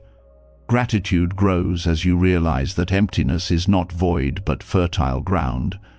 Letting go of the old makes way for the new, and gratitude arises for the courage it takes to create space. This practice also teaches humility. Letting go means accepting that you do not control everything, that life is larger than your plans. Gratitude arises when humility replaces pride, when you bow to the flow of existence rather than resist it. Gratitude deepens because humility brings peace, dissolving the constant struggle to make life conform to your will. Letting go also refines relationships. When you release the need to control others, to mold them to your expectations, love becomes lighter. Gratitude arises for the freedom this gives both you and them. Each person is allowed to be as they are, and you are freed from disappointment when they do not match your image. Gratitude deepens when relationships are built on presence rather than possession, on acceptance rather than demand. This practice also extends to identity. Many cling tightly to roles, achievements, or labels, believing them to be permanent. But identities shift what you do, how others see you, even how you see yourself. Letting go of rigid identity brings relief. Gratitude arises when you see that you are more than a single definition, that you can change, adapt, and grow. Gratitude deepens when you realize that letting go of who you were makes space for who you can become. Letting go also applies to time. Many people cling to the past, replaying regrets or longing for what once was. Others grasp at the future, anxious for what has not yet come. Letting go of these attachments brings you back to now, the only place where gratitude can truly live. Gratitude arises when you release the burden of what cannot be changed or predicted, and instead thank the present moment for what it offers. Gratitude deepens because you discover the fullness of life here, not elsewhere. Even spiritual practice requires letting go, clinging to progress, to achievements, to the idea of enlightenment itself creates suffering. Gratitude arises when you release the pressure to reach a destination and instead honor the practice itself. Each breath, each step, each moment of awareness becomes enough. Gratitude deepens when you realize that the path is not about arriving, but about being, about letting go again and again. Letting go also teaches generosity. When you release possessions, you create opportunities to share. Gratitude arises when you see that giving is not losing, but gaining the joy of lightness, the joy of connection, the joy of supporting others. Gratitude deepens because generosity transforms both giver and receiver, reminding you that abundance is not what you keep, but what you release. This practice also strengthens resilience. When life forces you to let go through loss, change, or endings, you discover strength you did not know you had. Gratitude arises for this resilience, for the ability to stand even when the ground shifts. Gratitude deepens when you see that letting go does not break you, but remakes you, each release shaping you into someone more flexible, more open, more alive. Letting go also nurtures joy. When the weight of clinging is gone, life feels lighter. Simple things bring delight because they are not overshadowed by endless craving. Gratitude arises when you notice how much freer you feel with less, how joy blooms in space rather than clutter. Gratitude deepens because you discover that happiness is not in holding tightly, but in releasing gently. Ultimately, letting go is an act of trust. Trust that life will bring what you need. Trust that endings make way for beginnings. Trust that emptiness is fertile. Gratitude arises when you surrender to this trust, when you stop grasping at control and allow life to flow. Gratitude deepens when you realize that, in letting go, you gain not less but more peace, more clarity, more freedom. Letting go teaches you that freedom does not come from holding tightly, but from releasing gently, from trusting that life gives and takes in its own rhythm. When the weight of clinging falls away, a new kind of clarity emerges, a deeper appreciation for what remains. And among all the things that remain, none is more precious than the simple act of being alive. To wake up in the morning is not ordinary. It is a miracle so easily overlooked. Gratitude takes its purest form when you open your eyes and recognize the gift of another day, a gift that billions did not receive. Waking up is often treated as routine, as though the body owes you another sunrise. Yet the truth is more fragile. Every night is a surrender, every morning a renewal. Gratitude arises when you remember that life is not guaranteed, that each awakening is a rare chance. To breathe, to rise, to see the world again, these are privileges, not promises. When you start your day with this awareness, the entire rhythm of life changes. The Buddhist practice of acknowledging life's rarity upon waking is both simple and profound. Instead of rushing into tasks or distractions, you pause and recognize the miracle of survival. Gratitude grows as you whisper inwardly, "I have woken up. I have this day. I will live it with care." These words are not superstition, but a reminder that today is a treasure you may never hold again. This awareness reshapes mornings. The first breath after waking becomes a source of wonder. The sunlight through the window, a blessing. The touch of the floor beneath your feet, a reminder of grounding. Gratitude deepens when you meet these simple experiences, not with indifference, but with reverence. To start the day in this way is to frame everything that follows as part of a sacred gift. When you see waking as a miracle, urgency softens. The day is no longer about racing toward endless tasks, but about honoring what you have been given. Gratitude arises when you recognize that simply being alive is enough, that everything else is secondary. This shift reduces stress, replacing it with presence. Gratitude deepens because life feels less like a burden to carry and more like a blessing to savor. This practice also transforms how you meet difficulties. When the baseline of gratitude is simply being alive, even challenges are reframed. A problem at work, a disagreement, an inconvenience. These may still cause discomfort, but they no longer overshadow the miracle of waking. Gratitude arises because difficulties are seen against the backdrop of life itself, and life itself remains precious. Waking with awareness also reshapes relationships. When you start the day knowing its fragility, you treat others with more tenderness. Gratitude grows when you greet loved ones with the recognition that this moment with them may never return. A simple "good morning" becomes more than words. It becomes an acknowledgement of shared existence in this fleeting time.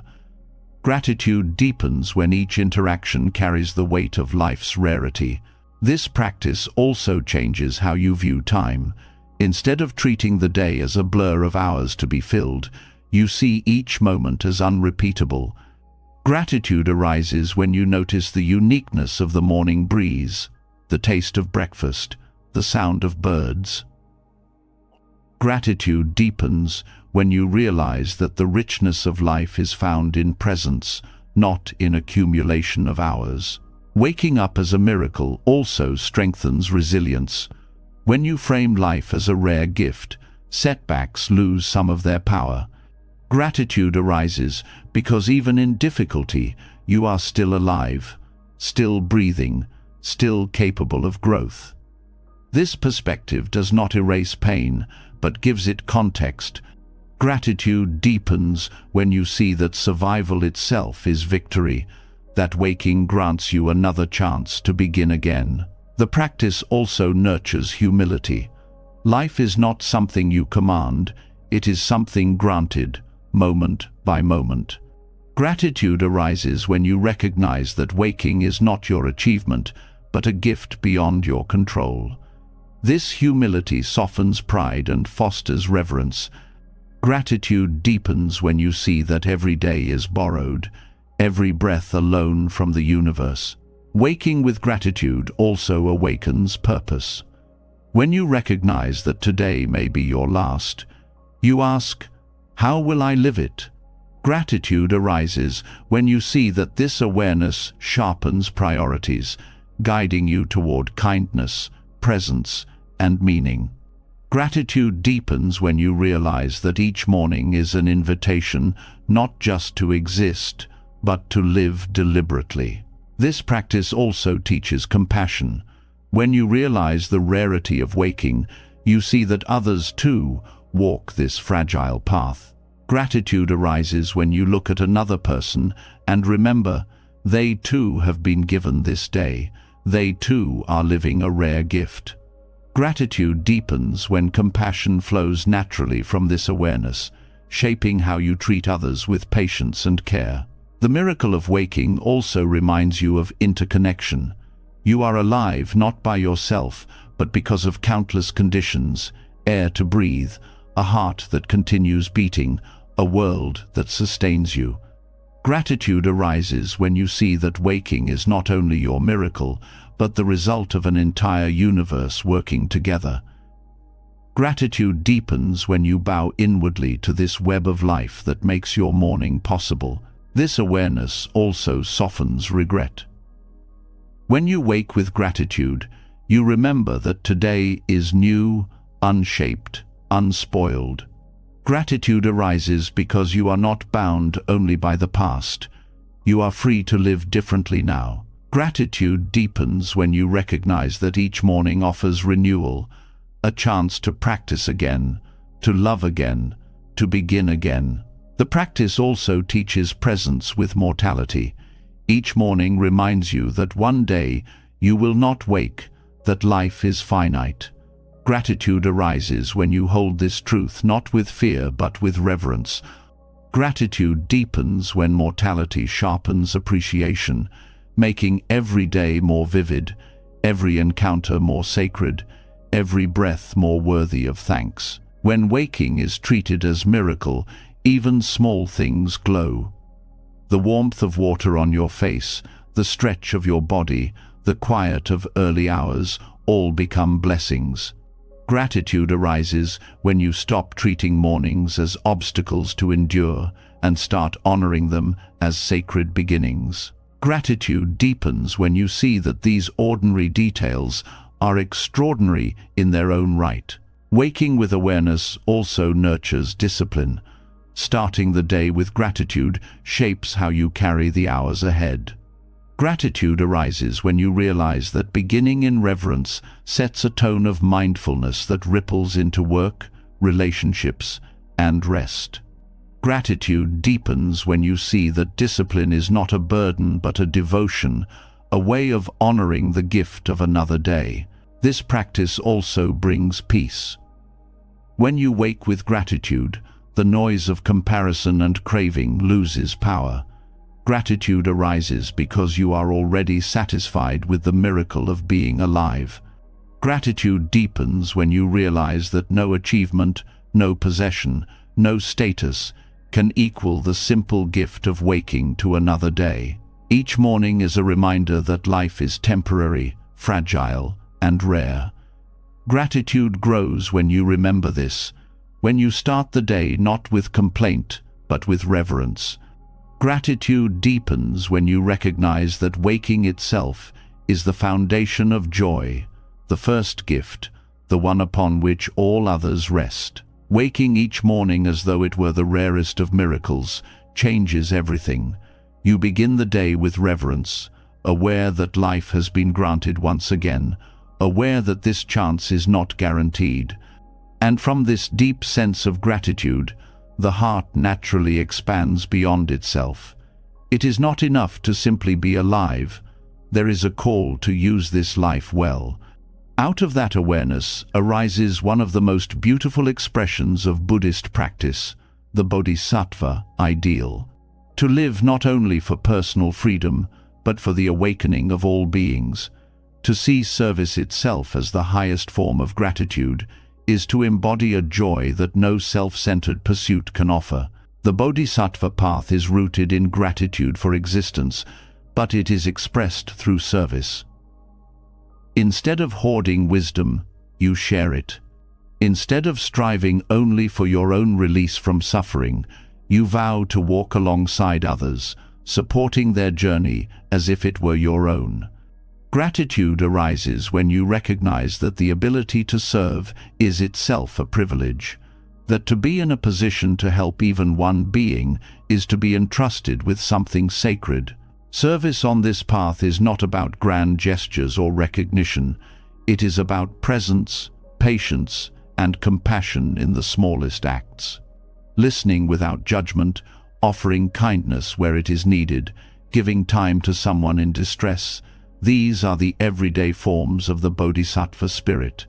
Gratitude deepens when you see that no act of service is wasted, that even the simplest gesture can ease suffering and ripple outward in ways you may never know. The Bodhisattva ideal also teaches that service is not a burden but a joy. Gratitude arises when you discover that helping others nourishes your own heart, that compassion gives energy rather than depletes it. In serving, you are reminded of interconnection, that others' happiness is tied to your own, that their relief from suffering lightens the world for everyone. Gratitude deepens when you see that service is not sacrifice, but participation in the great web of life. To walk this path requires humility. The Bodhisattva does not serve from a place of superiority, but from recognition of shared humanity. Gratitude arises when you remember that you, too, have been carried by countless others, the teachers who guided you, the strangers who helped you, the earth itself sustaining you.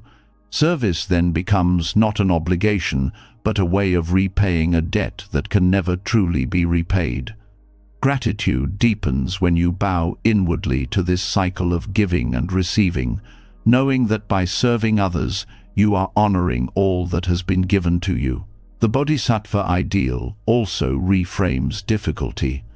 When someone is unkind, instead of responding with resentment, you see an opportunity to practice patience and compassion.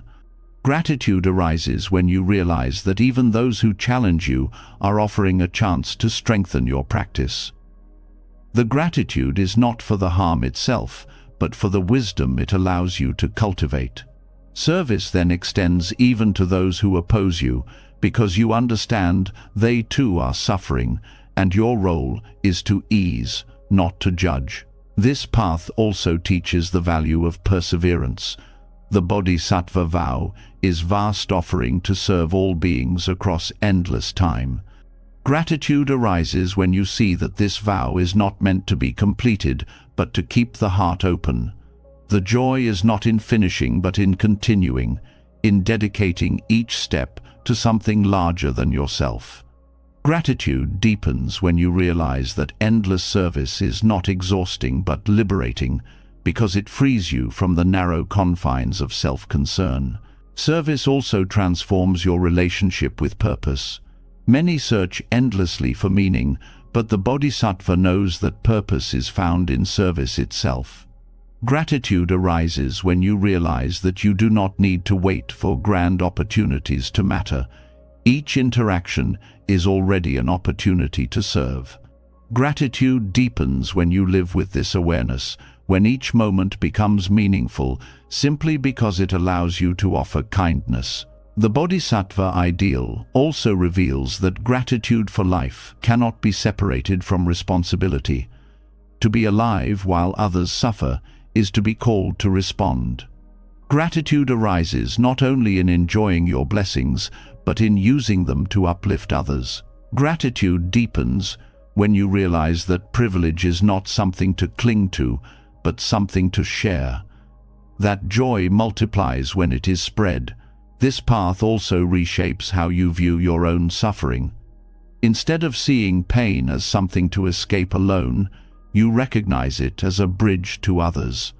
Gratitude arises when you see that your hardships make you more compassionate, more capable of understanding the struggles of those around you. Gratitude deepens when you realize that service is not about being perfect, but about being real, about using even your wounds as sources of connection and healing. The Bodhisattva way also teaches the beauty of anonymity. To serve without recognition, to give without expectation of thanks, is to embody pure compassion. Gratitude arises when you experience the quiet joy of helping unseen, when you realize that the act itself is its own reward. Gratitude deepens when you free yourself from the need for acknowledgement, finding fulfillment in the giving itself. Walking this path also transforms fear.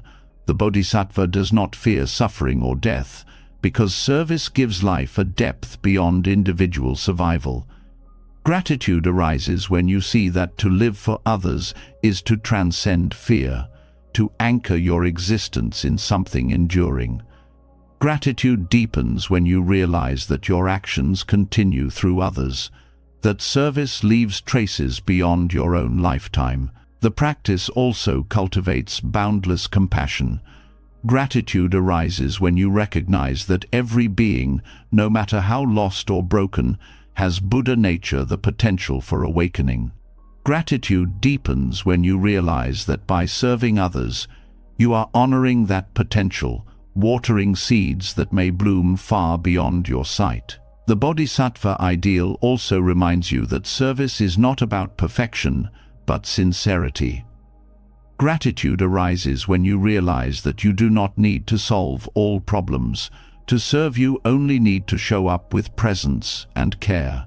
Gratitude deepens when you release the pressure of saving the world and embrace the joy of helping in the ways you can, here and now. In practicing this ideal, you begin to see that gratitude itself becomes service. A grateful heart radiates kindness, patience, and generosity. To live with gratitude is to serve without effort, because gratitude naturally flows outward in care for others. Gratitude deepens when you see that your very way of being can become a gift to the world. Serving others with a grateful heart opens life in ways self-interest never can. When you live to uplift, your days carry meaning far beyond personal gain. Yet even the most devoted service is shaped by a truth that none can avoid. Time is finite. However much compassion you cultivate, however much wisdom you share, there will come a morning you do not rise. This is not a cause for despair, but a call to live more fully, to honor every breath, every encounter, every act, as if it were your last. In Buddhist teaching, this awareness is called maranasati, the contemplation of death. To reflect on mortality is not to invite fear, but to awaken gratitude for this very day, this borrowed span of hours that has been placed in your hands.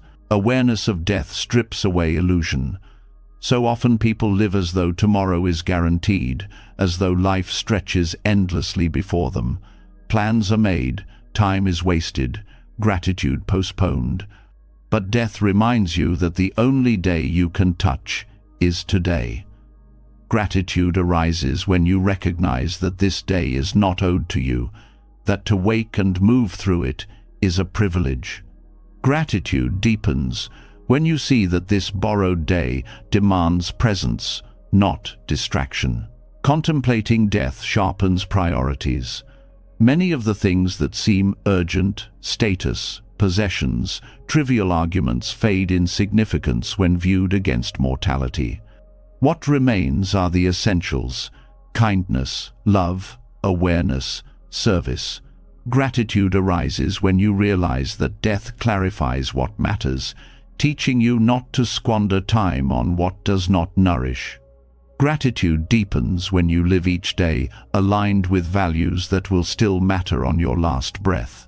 This practice also brings tenderness to relationships. Awareness of death reminds you that every meeting could be the final one, every conversation the last.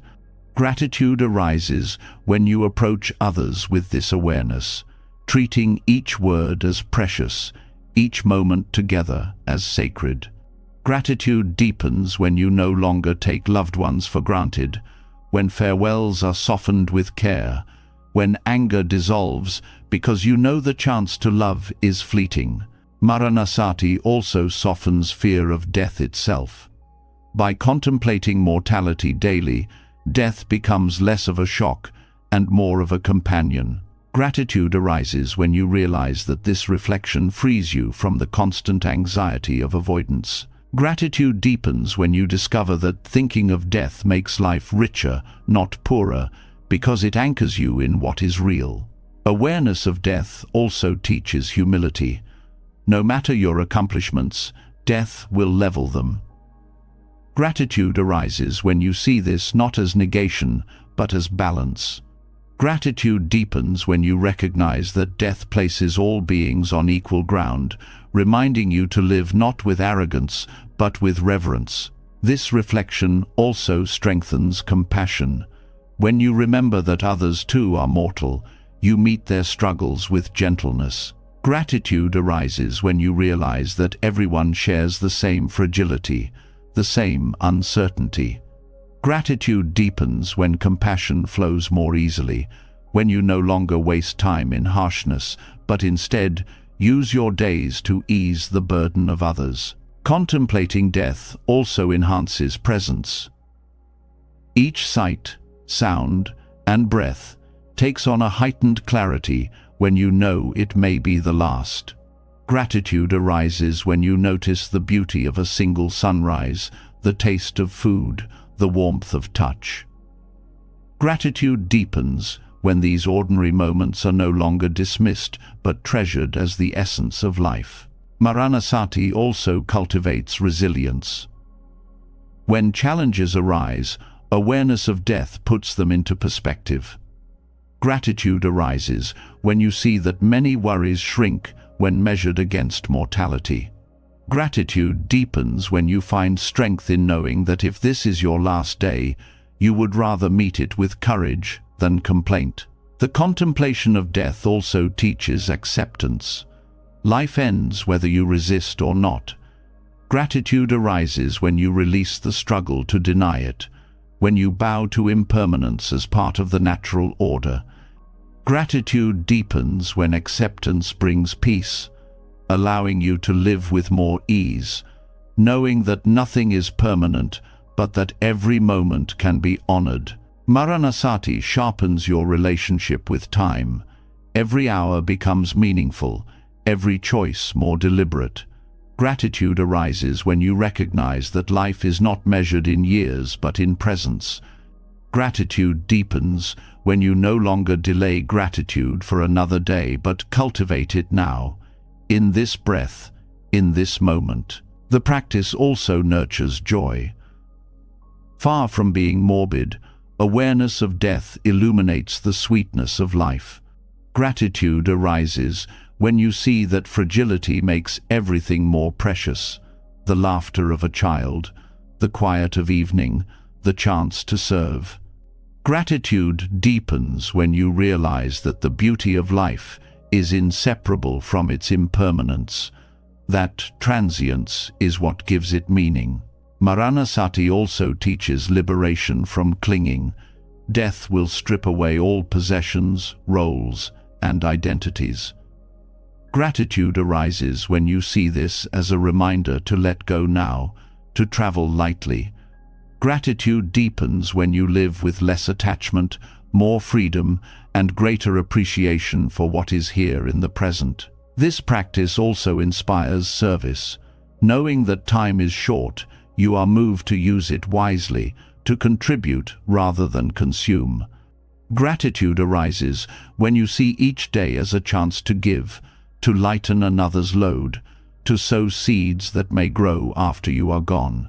Gratitude deepens when you realize that service is one of the few legacies that death cannot erase.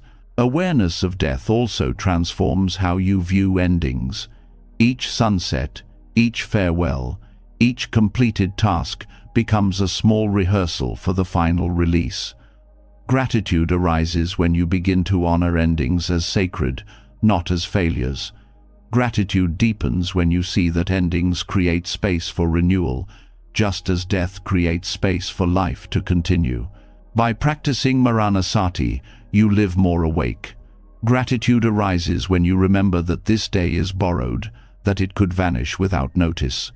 Gratitude deepens when you live each moment as if it were both the first and the last, with reverence, with presence, with love. Reflecting on death brings clarity to the present, showing that every day is borrowed and therefore precious. To wake with this knowledge is to live more deeply, to love more urgently, to waste less time on what does not matter. Yet gratitude does not only belong to the present moment or the awareness of life's brevity. It also reaches backward into the story that has carried you to this point. Every struggle, every mistake, every triumph has shaped the person who now stands here. Gratitude deepens when you learn to bow to the past, not to cling to it, not to resent it, but to thank it for shaping today's self. The past often feels like a burden. Regrets, losses, and pain leave scars that are difficult to accept.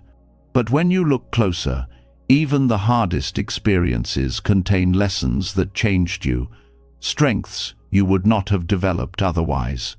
Gratitude arises when you see that your wounds made you tender, your failures taught resilience, and your heartbreaks opened compassion.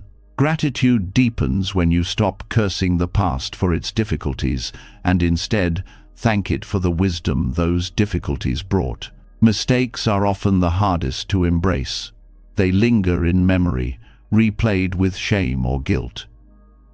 Yet mistakes are teachers that no book or lecture could replace. Each wrong turn showed you something about yourself, about your choices, about life's direction. Gratitude grows when you realize that your current clarity was born from those errors. Without them, you might still be blind to certain truths. Gratitude deepens when you see mistakes not as stains, but as stepping stones, part of the path that made you wiser. Struggles, too, become sources of gratitude. The times you thought you would break, but somehow endured. The nights you felt lost, but still rose in the morning. These shaped a resilience you now carry. Gratitude arises when you see that those seasons of hardship taught you patience, humility, and strength.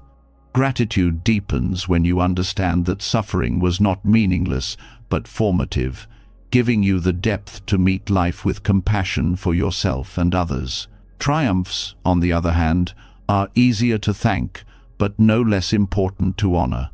Every success, every victory, every moment of joy built confidence and gave you reason to continue. Gratitude arises when you look back and see how far you have come, how many challenges you have already faced and overcome. Gratitude deepens when you recognize that triumphs remind you of your capacity to grow, to create, to achieve, and to live with purpose. Even seemingly ordinary moments of the past shaped you. Conversations, friendships, books, and places, all of them left imprints.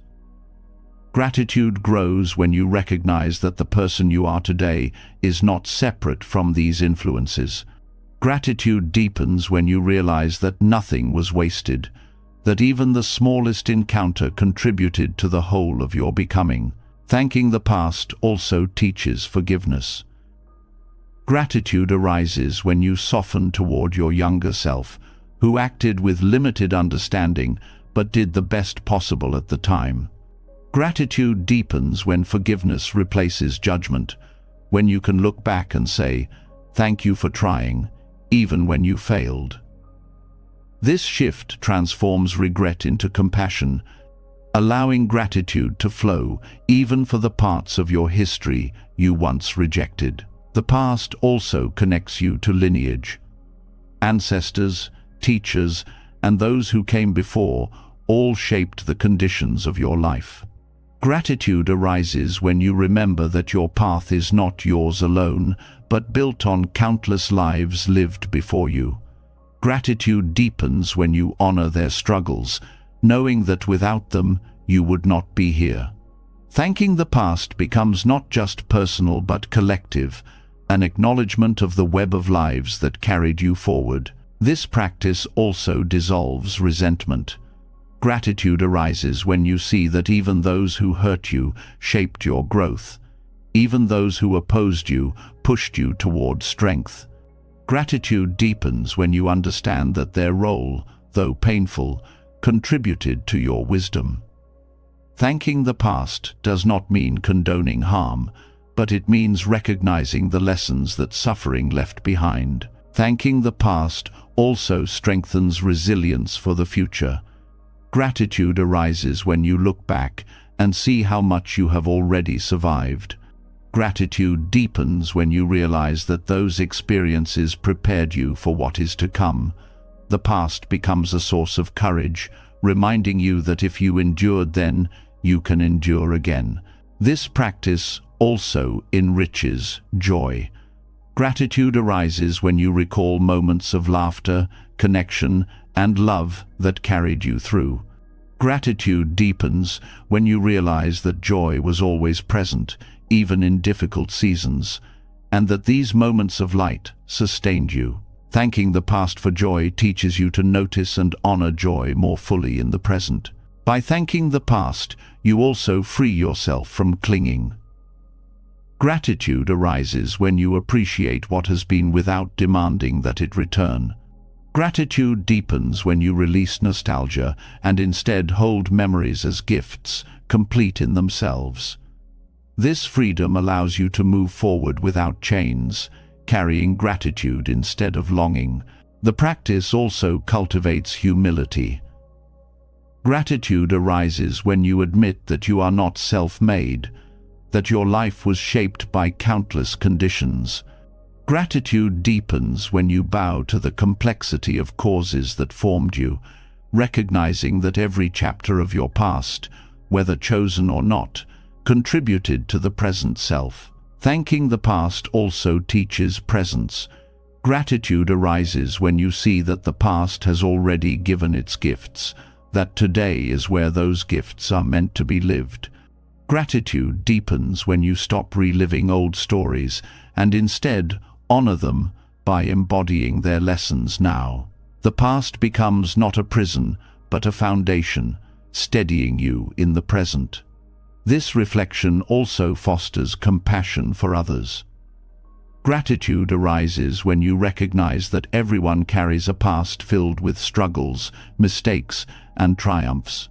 Gratitude deepens when you treat others with the same compassion you have learned to give yourself, honoring their journeys as worthy of respect and understanding. Thanking the past also reshapes how you see time. Gratitude arises when you understand that life is a continuum, each moment shaping the next. Gratitude deepens when you see that the present is not separate from the past, but it's flowering.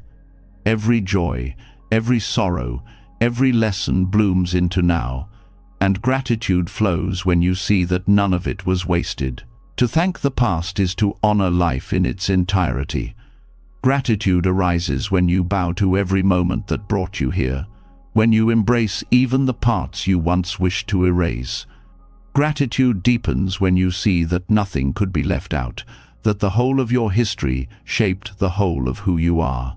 Thanking the past allows you to see how every struggle, mistake, and triumph carved the ground beneath your feet today. Gratitude blooms when you embrace those chapters, not as chains to hold you, but as roots that gave you strength. Yet if gratitude for the past steadies you, there is another step that frees you even more fully, the practice of meeting life as though for the first time. This is Shoshin, the beginner's mind. To live with beginner's mind is to release the burden of old judgments and fixed ideas, to look at each experience with openness and curiosity. Gratitude deepens when you stop expecting life to repeat itself and instead allow it to unfold fresh in every moment. Beginner's mind teaches you that knowledge, while useful, can sometimes narrow your vision. The more you think you already know, the less you truly see. Gratitude arises when you let go of rigid certainty and open yourself to wonder again. Gratitude deepens when you realize that every sunrise, though familiar, is new. Every conversation, though with the same person, is different. Every breath, though countless, is unrepeatable. The beginner's mind transforms routine into miracle. This practice is not about forgetting the past, but about not being imprisoned by it. Gratitude arises when you release the weight of past disappointments, allowing yourself to meet the present without the shadow of old pain. Gratitude deepens when you stop comparing today to yesterday and instead receive it as unique. Each moment becomes worthy of thanks because it has never happened before and will never happen again. Shoshin also teaches humility. To adopt a beginner's mind is to admit you do not have all the answers, that life is bigger than your understanding. Gratitude arises when you bow to this vastness, when you let yourself be a student of the world. Gratitude deepens when humility frees you from arrogance, opening the heart to constant learning. Every person becomes a teacher, every situation a classroom, and gratitude flows because the world is alive with lessons. This mindset also renews joy. Familiarity often dulls appreciation. You stop noticing what surrounds you because you believe you already know it. But with beginner's mind, you rediscover the texture of food, the sound of rain, the smile of a friend. Gratitude arises when you allow yourself to be surprised again. Gratitude deepens when joy emerges not from novelty, but from seeing the ordinary with fresh eyes. Shoshin is especially powerful in relationships. When you think you already know someone completely, you stop listening fully, stop noticing their changes. Gratitude arises when you meet even the most familiar person with openness, acknowledging that they are new in each moment, just as you are. Gratitude deepens when relationships are renewed daily, free from the weight of assumptions. Every conversation becomes discovery, every gesture a chance to learn. This practice also teaches patience. Beginner's mind accepts not knowing as part of the path. Gratitude arises when you allow yourself to rest in uncertainty, trusting that understanding will unfold in its own time. Gratitude deepens when you see that life's richness is not in rushing to answers, but in being present with the questions. Adopting beginner's mind also transforms failure. Instead of seeing mistakes as final judgments, you view them as opportunities to start again. Gratitude arises when you see failure as a teacher, not an enemy. Gratitude deepens when you realize that every attempt is valuable, that every effort moves you closer to wisdom, even when the outcome is not what you expected. Shoshin also sharpens awareness of impermanence. Each moment is fleeting, and beginner's mind honors this truth by treating each one as precious. Gratitude arises when you recognize the fragility of now. Gratitude deepens when you live with attentiveness, savoring each experience without clinging, knowing it will pass. The practice also frees you from comparison. Beginner's mind does not measure today against yesterday or yourself against others. Gratitude arises when you release the constant habit of ranking and instead rest in presence. Gratitude deepens when you discover contentment, not in being better, but in simply being awake to what is here. Shoshin also fosters creativity.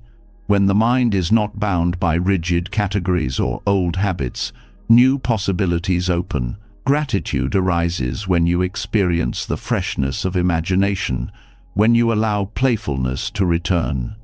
Gratitude deepens when you see that creativity is not limited to art, but is woven into every choice, every perspective, every way of meeting life with openness.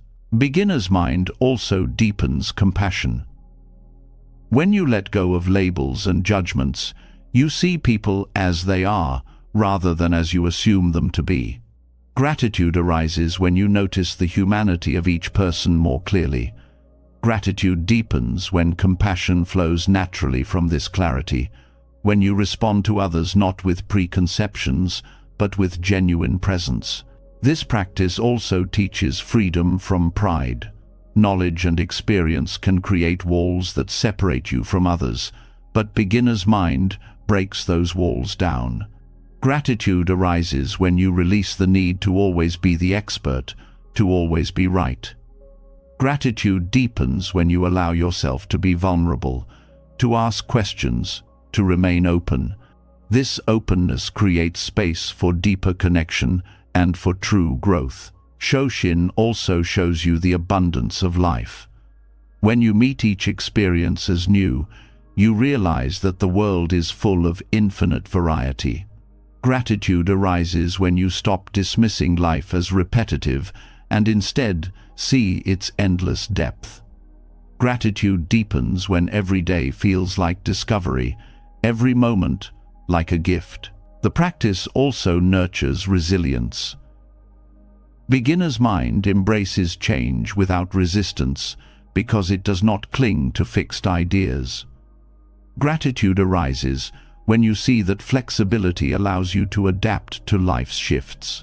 Gratitude deepens when you realize that resilience is not about force, but about openness, about meeting each change as an opportunity rather than a threat. In daily life, beginner's mind turns ordinary routines into sacred practices.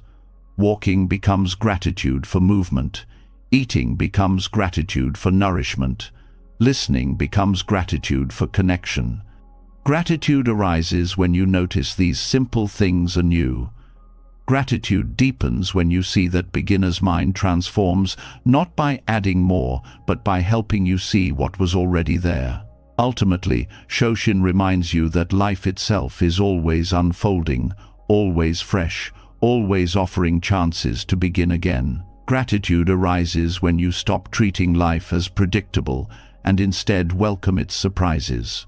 Gratitude deepens when you live not as someone who has already arrived, but as someone always learning, always growing, always starting. Approaching life with beginner's mind opens the door to wonder. You begin to see the world not as something already known, but as something endlessly alive and surprising. And once the mind is softened in this way, gratitude no longer belongs only to grand experiences or rare moments of joy. It begins to flow into the simplest details of existence: the sunlight filtering through a window, the sound of rain on the roof, the warmth of laughter, the stillness of silence. When you learn to notice these ordinary sights and sounds, gratitude deepens into a way of being, because life reveals its beauty not only in extraordinary moments, but in the countless small miracles that sustain you every day. Sunlight is one of the simplest gifts, yet so often ignored.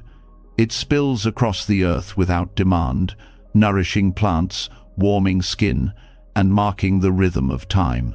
Gratitude arises when you pause to notice its presence, the way it paints the morning sky, the way it shifts through the hours, the way it makes life itself possible. Gratitude deepens when you realize that without sunlight, nothing could grow, no breath could be taken, no joy could unfold. To see sunlight not as background, but as blessing, is to live in continual thankfulness. Rain is another teacher of gratitude. For some, it is an inconvenience, but with awareness, it becomes a miracle. Each drop carries the gift of renewal, nourishing soil, filling rivers, quenching thirst. Gratitude arises when you hear the rhythm of rain on leaves, on rooftops, on earth, recognizing it as the sound of life replenishing itself. Gratitude deepens when you see that rain is not interruption, but generosity, falling freely, asking nothing in return. Even the greyest days reveal abundance when you learn to thank the rain. Laughter, too, is often overlooked. It rises suddenly, unplanned, and dissolves tension in an instant. Gratitude arises when you recognize laughter as medicine, a reminder of lightness, even in difficulty. Gratitude deepens when you cherish the shared joy it creates, the way it connects hearts without need for explanation. Each burst of laughter is proof that even in a world of suffering, joy still finds its way through. To thank laughter is to thank the resilience of the human spirit. Silence, though less obvious, is no less miraculous. It frames sound, gives meaning to words, and provides rest for the mind. Gratitude arises when you recognize that silence is not emptiness but fullness, a space where awareness expands. Gratitude deepens when you learn to rest in it, to value its depth as much as noise. Without silence, there would be no music, no clarity, no peace. Gratitude grows when you begin to see silence as a living presence, always available, always nourishing. Ordinary sights also reveal abundance. The colors of leaves changing with the seasons, the patterns of clouds drifting across the sky, the flicker of candlelight in the evening, all are miracles often passed by unnoticed.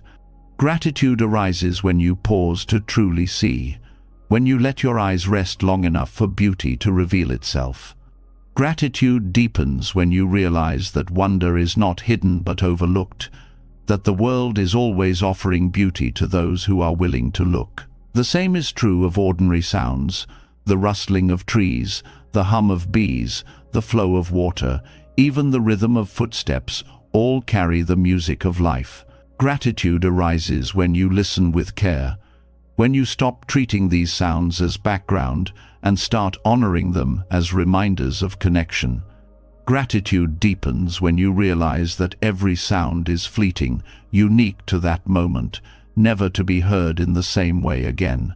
Each one is worthy of thanks. Even the breath itself carries its own sound, soft and subtle, reminding you of life's continuity. Gratitude arises when you hear this rhythm, steady and quiet, sustaining you without demand. Gratitude deepens when you realize that this sound will one day cease, making every breath now an irreplaceable gift. To thank the sound of breath is to thank life itself, rising and falling with each inhale and exhale. Ordinary encounters also hold beauty. The sound of footsteps in a hallway, the sight of neighbors passing by, the murmur of conversation in a cafe, all are pieces of a larger symphony of human life. Gratitude arises when you see these as signs of connection, of community, of shared existence. Gratitude deepens when you realize that these sounds and sights mean you are not alone, that you are part of a world alive with movement and interaction. Even the most mundane details, the clinking of dishes, the turning of pages, the creak of a chair, become sacred when viewed with gratitude. Each is a reminder of being alive, of interacting with a world that responds, that speaks back in countless small ways. Gratitude arises when you honor these simple exchanges. Gratitude deepens when you understand that life is built not of rare events, but of countless small moments, each carrying beauty if only you pay attention. Seeing beauty in ordinary sights and sounds also teaches patience. Gratitude arises when you slow down enough to notice the play of light, the texture of fabric, the rhythm of a bird's call. Gratitude deepens when you realize that life does not need to be extraordinary to be meaningful. Presence reveals that the extraordinary is already here, woven into the ordinary. This practice also teaches humility. Gratitude arises when you realize that the world offers endless gifts without your effort: the sunrise, the rain, the laughter of others. Gratitude deepens when you bow inwardly to this generosity, recognizing that much of what sustains you is given freely, without condition. Gratitude for ordinary sights and sounds also transforms suffering. Even in difficulty, you can find moments of light: a warm patch of sunlight on your skin, the sound of wind moving through trees, a child's laughter breaking tension. Gratitude arises when you allow these moments to soothe you, to remind you that beauty persists even in hardship. Gratitude deepens when you recognize that life always carries both struggle and wonder, and that noticing the wonder sustains you through the struggle. By honoring ordinary sights and sounds, you begin to live more fully. Gratitude arises when you stop rushing past the details and start resting in them. Gratitude deepens when every day feels rich, not because of grand events, but because of the depth you bring to simple moments. Noticing beauty in the ordinary softens the heart, teaching you that life's treasures are not hidden in faraway places, but present in every sight, every sound, every fleeting moment. Yet gratitude can go even deeper, reaching into the very nature of who you believe you are. For beneath the ordinary lies the most profound of Buddhist insights: anatta, the truth of non-self. To realize non-self is to see that the I you cling to is not fixed or permanent, but a flowing constellation of causes and conditions. Gratitude arises not from defending the ego, but from releasing it, from awakening to the freedom that comes when the walls of separateness dissolve. The idea of self feels solid. You grow up with a name, a body, a story, and it becomes easy to believe that this collection is permanent, unchanging. Yet when examined closely, none of it is fixed. The body is constantly renewing itself, the mind is always shifting, and even your identity evolves through time. Gratitude arises when you realize that you are not trapped in one rigid definition. Gratitude deepens when you see that non-self is not erasure, but liberation, giving you the freedom to change, to grow, to be more than the roles and labels you once clung to. This realization also dissolves the burden of ego. Much of suffering comes from defending the idea of me, my pride, my status, my possessions. When you begin to see that this me is not solid, gratitude arises because the struggle softens. Gratitude deepens when you discover that without the constant weight of ego, life feels lighter, more open. You no longer need to prove yourself endlessly, because there is no fixed self to protect. Non-self also awakens compassion. When the walls between me and you soften, gratitude arises for the interconnectedness of life. Gratitude deepens when you realize that others are not separate from you, but part of the same flowing web of existence. Their suffering is not alien but shared, their joy not distant but resonant. Gratitude grows when you see that caring for others is not duty, but recognition that their life and your life are inseparable. Realizing non-self also changes how you view mistakes. When you believe in a solid self, failures feel like permanent stains on who you are. But with non-self, you see that no single act defines you, that identity is fluid. Gratitude arises when you release the weight of past errors. Gratitude deepens when you see mistakes as part of the stream of conditions, moments that teach without condemning. You thank them for shaping growth, but you do not cling to them as unchangeable truths. This insight also transforms your relationship with possessions. The ego clings to objects as extensions of self, my car, my home, my things. But when self is seen as empty, the hold weakens. Gratitude arises when you realize possessions are not who you are, that you can live with less without losing yourself. Gratitude deepens when you see that freedom from ownership allows you to appreciate objects for their function and beauty without letting them define you. Non-self also teaches humility. The idea of, I did this, I achieved this, is softened when you see that everything arises from countless conditions. Your successes are not yours alone, but the result of teachers, parents, communities, and even the elements of nature that sustained you. Gratitude arises when you bow to this truth, recognizing the network of support that makes life possible. Gratitude deepens when humility becomes natural, when you thank not only people, but the whole universe for your very being. This perspective also eases conflict. Many arguments arise from clashing egos, each defending its identity. Realizing non-self softens the need to win, the need to prove. Gratitude arises when you let go of defending I, and instead listen with openness. Gratitude deepens when conflicts transform into opportunities for understanding, when relationships heal through humility rather than pride. Non-self also changes how you view impermanence. When you cling to a fixed self, aging and death feel terrifying, as if something solid is being destroyed. But when you see that the self was never solid to begin with, gratitude arises for the flow of life. Gratitude deepens when you accept aging as transformation, death as return, and each stage of existence as part of a larger unfolding. This realization also enhances joy in the present.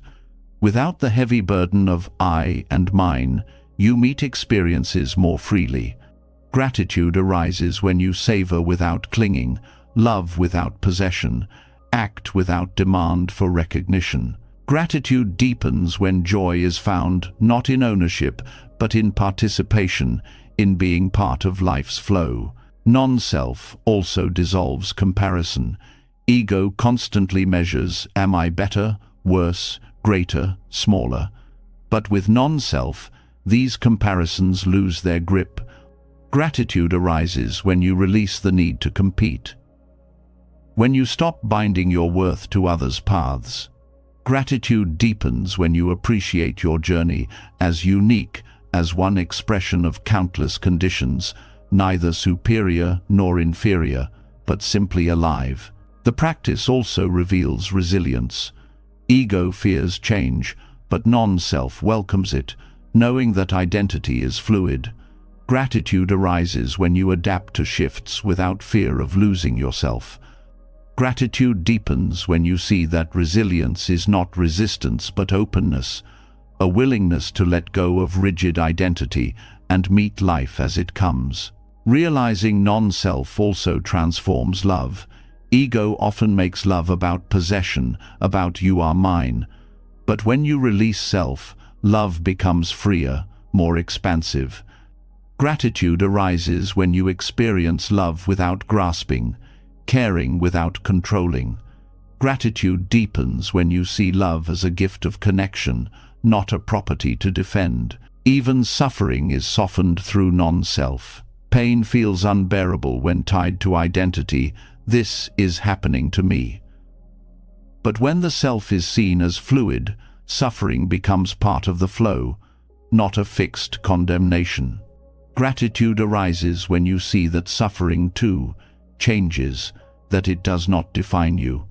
Gratitude deepens when compassion arises from this understanding, for yourself and for others who suffer. Non-self also opens the door to wonder. Gratitude arises when you realize that, without the burden of ego, the world shines more brightly. Gratitude deepens when you see that life itself is miraculous. that each moment is a gift, not belonging to you, but offered by existence itself. Living with gratitude for non-self does not erase individuality, it reveals into being. Gratitude arises when you see yourself not as isolated, but as part of a living whole. Gratitude deepens when you live lightly, humbly, openly, aware that the boundaries of self are illusions, and that life is richer when those walls fall away. Seeing through the illusion of self dissolves the walls that once kept you separate and heavy. Gratitude begins to flow more freely when you realize there is no permanent I to defend, no rigid ego to maintain, only a continuous stream of life moving through conditions. Yet even this insight does not arise on its own. It is the fruit of teachings passed down through centuries, preserved and shared so that countless seekers could awaken to truth. The Dharma is not just a set of ideas, it is a timeless gift, a guiding light that shows the way to gratitude itself. To honor the Dharma is to bow to the wisdom that makes freedom possible, to recognize that without it, these realizations would remain hidden in darkness. The Dharma is precious because it points to reality as it is. The world is full of noise, opinions, and illusions, but the teachings cut through confusion and reveal clarity. Gratitude arises when you see that the Dharma is like a mirror, showing you life as it truly is, rather than as you wish it to be. Gratitude deepens when you realize that this guidance spares you from wandering endlessly in ignorance, that it provides a path where otherwise there would be only uncertainty. The teachings are timeless because they speak not only to monks in ancient forests, but to every life, in every era. Gratitude arises when you notice that the same wisdom that calmed the minds of seekers thousands of years ago can also soothe the restlessness of today. Gratitude deepens when you realize that truth does not expire, that impermanence, compassion, mindfulness, and interdependence remain as relevant now as they were then. The Dharma also gives language to experiences you may feel but cannot name. Without it, awareness of impermanence, non-self, or compassion may appear vague or fleeting. The teachings crystallize these truths, turning them into practices that can be cultivated. Gratitude arises when you see that the Dharma offers not only insight, but method. Gratitude deepens when you recognize that it provides tools you can actually use to transform your life, rather than leaving wisdom as abstract thought.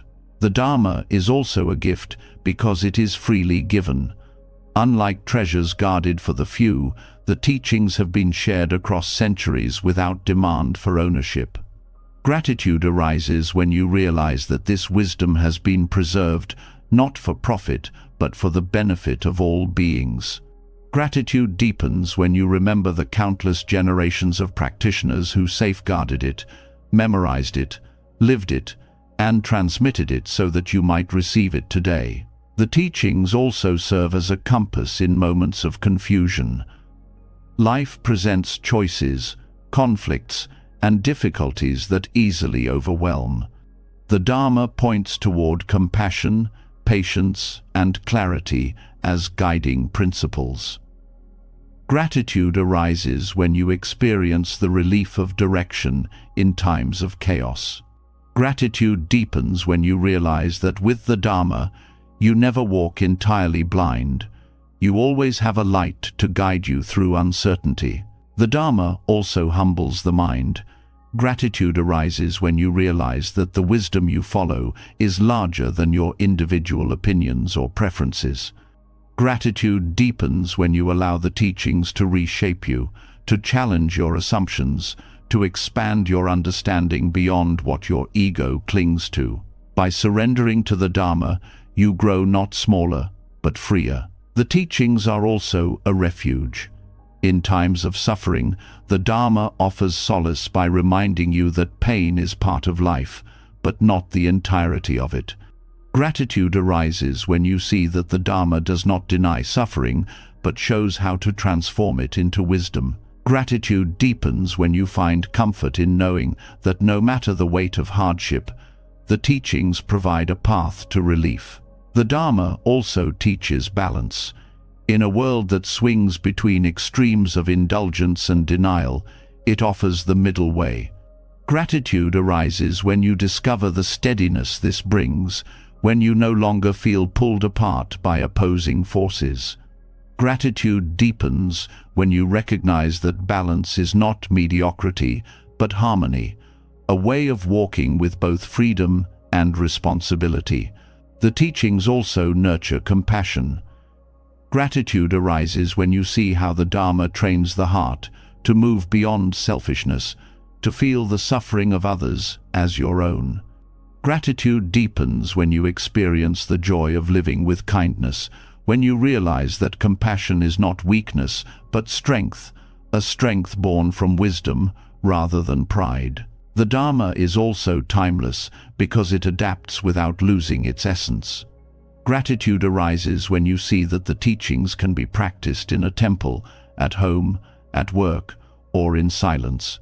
Gratitude deepens when you realize that the Dharma is not bound to culture or time period, that it bends to meet the needs of every seeker while remaining rooted in truth. The gift of the Dharma also lies in its universality. Though born in a particular place, its essence speaks to all humanity.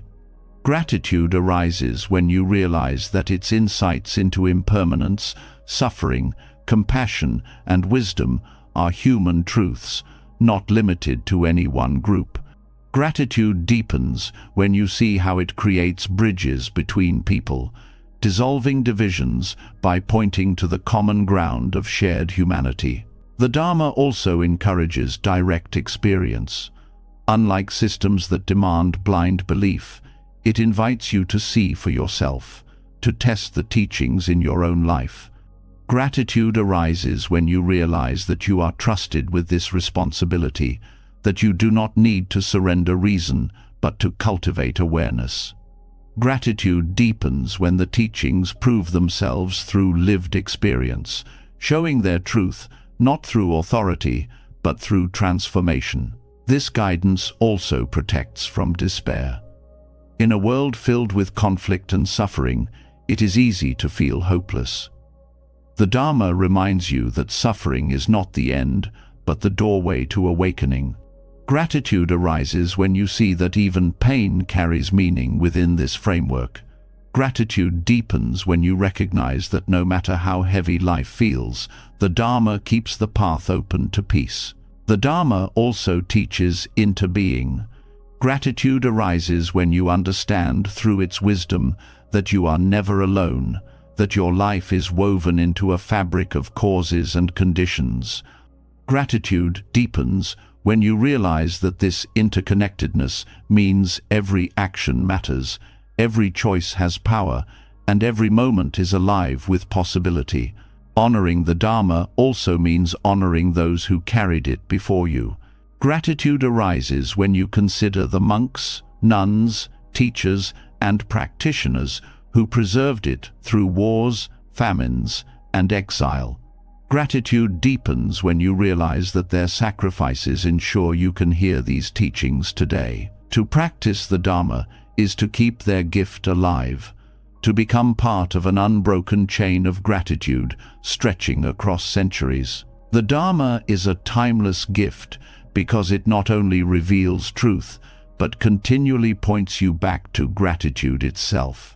Gratitude arises when you realize that every teaching, the impermanence of life, the freedom of non-self, the compassion of the Bodhisattva path, returns you to thankfulness for being alive. Gratitude deepens when you see that the Dharma is not separate from gratitude, but its foundation, its guide, and its expression. As this journey comes to a close, take a moment to feel the quiet truth running through all these teachings. Gratitude is not a single act, not a polite word, but a way of living. It begins with impermanence, the fleeting nature of all things. It deepens through suffering, where hardship becomes a teacher. It expands through into being, where you see how life is carried by countless unseen hands. It grows in mindful eating, in the simplicity of daily rhythms, in each breath, in silence, in encounters, in letting go.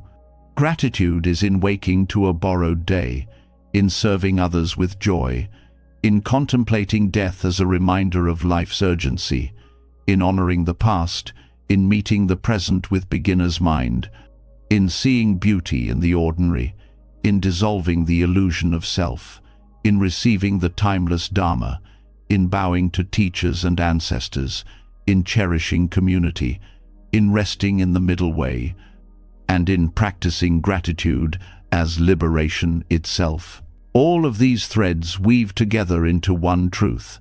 Today is enough. This moment is enough. Gratitude is not waiting in the future. It is already here, now, quietly asking you to notice. Before you drift into rest, I'd love to hear from you what part of these teachings touched your heart the most tonight. Leave a comment below and share the lesson you're taking with you. And if you'd like more wisdom to guide you into peace, clarity, and gratitude, don't forget to subscribe and ring the bell. That way, each new teaching will be here waiting for you, like an old friend returning to remind you of what truly matters. Sleep well, with gratitude in your heart.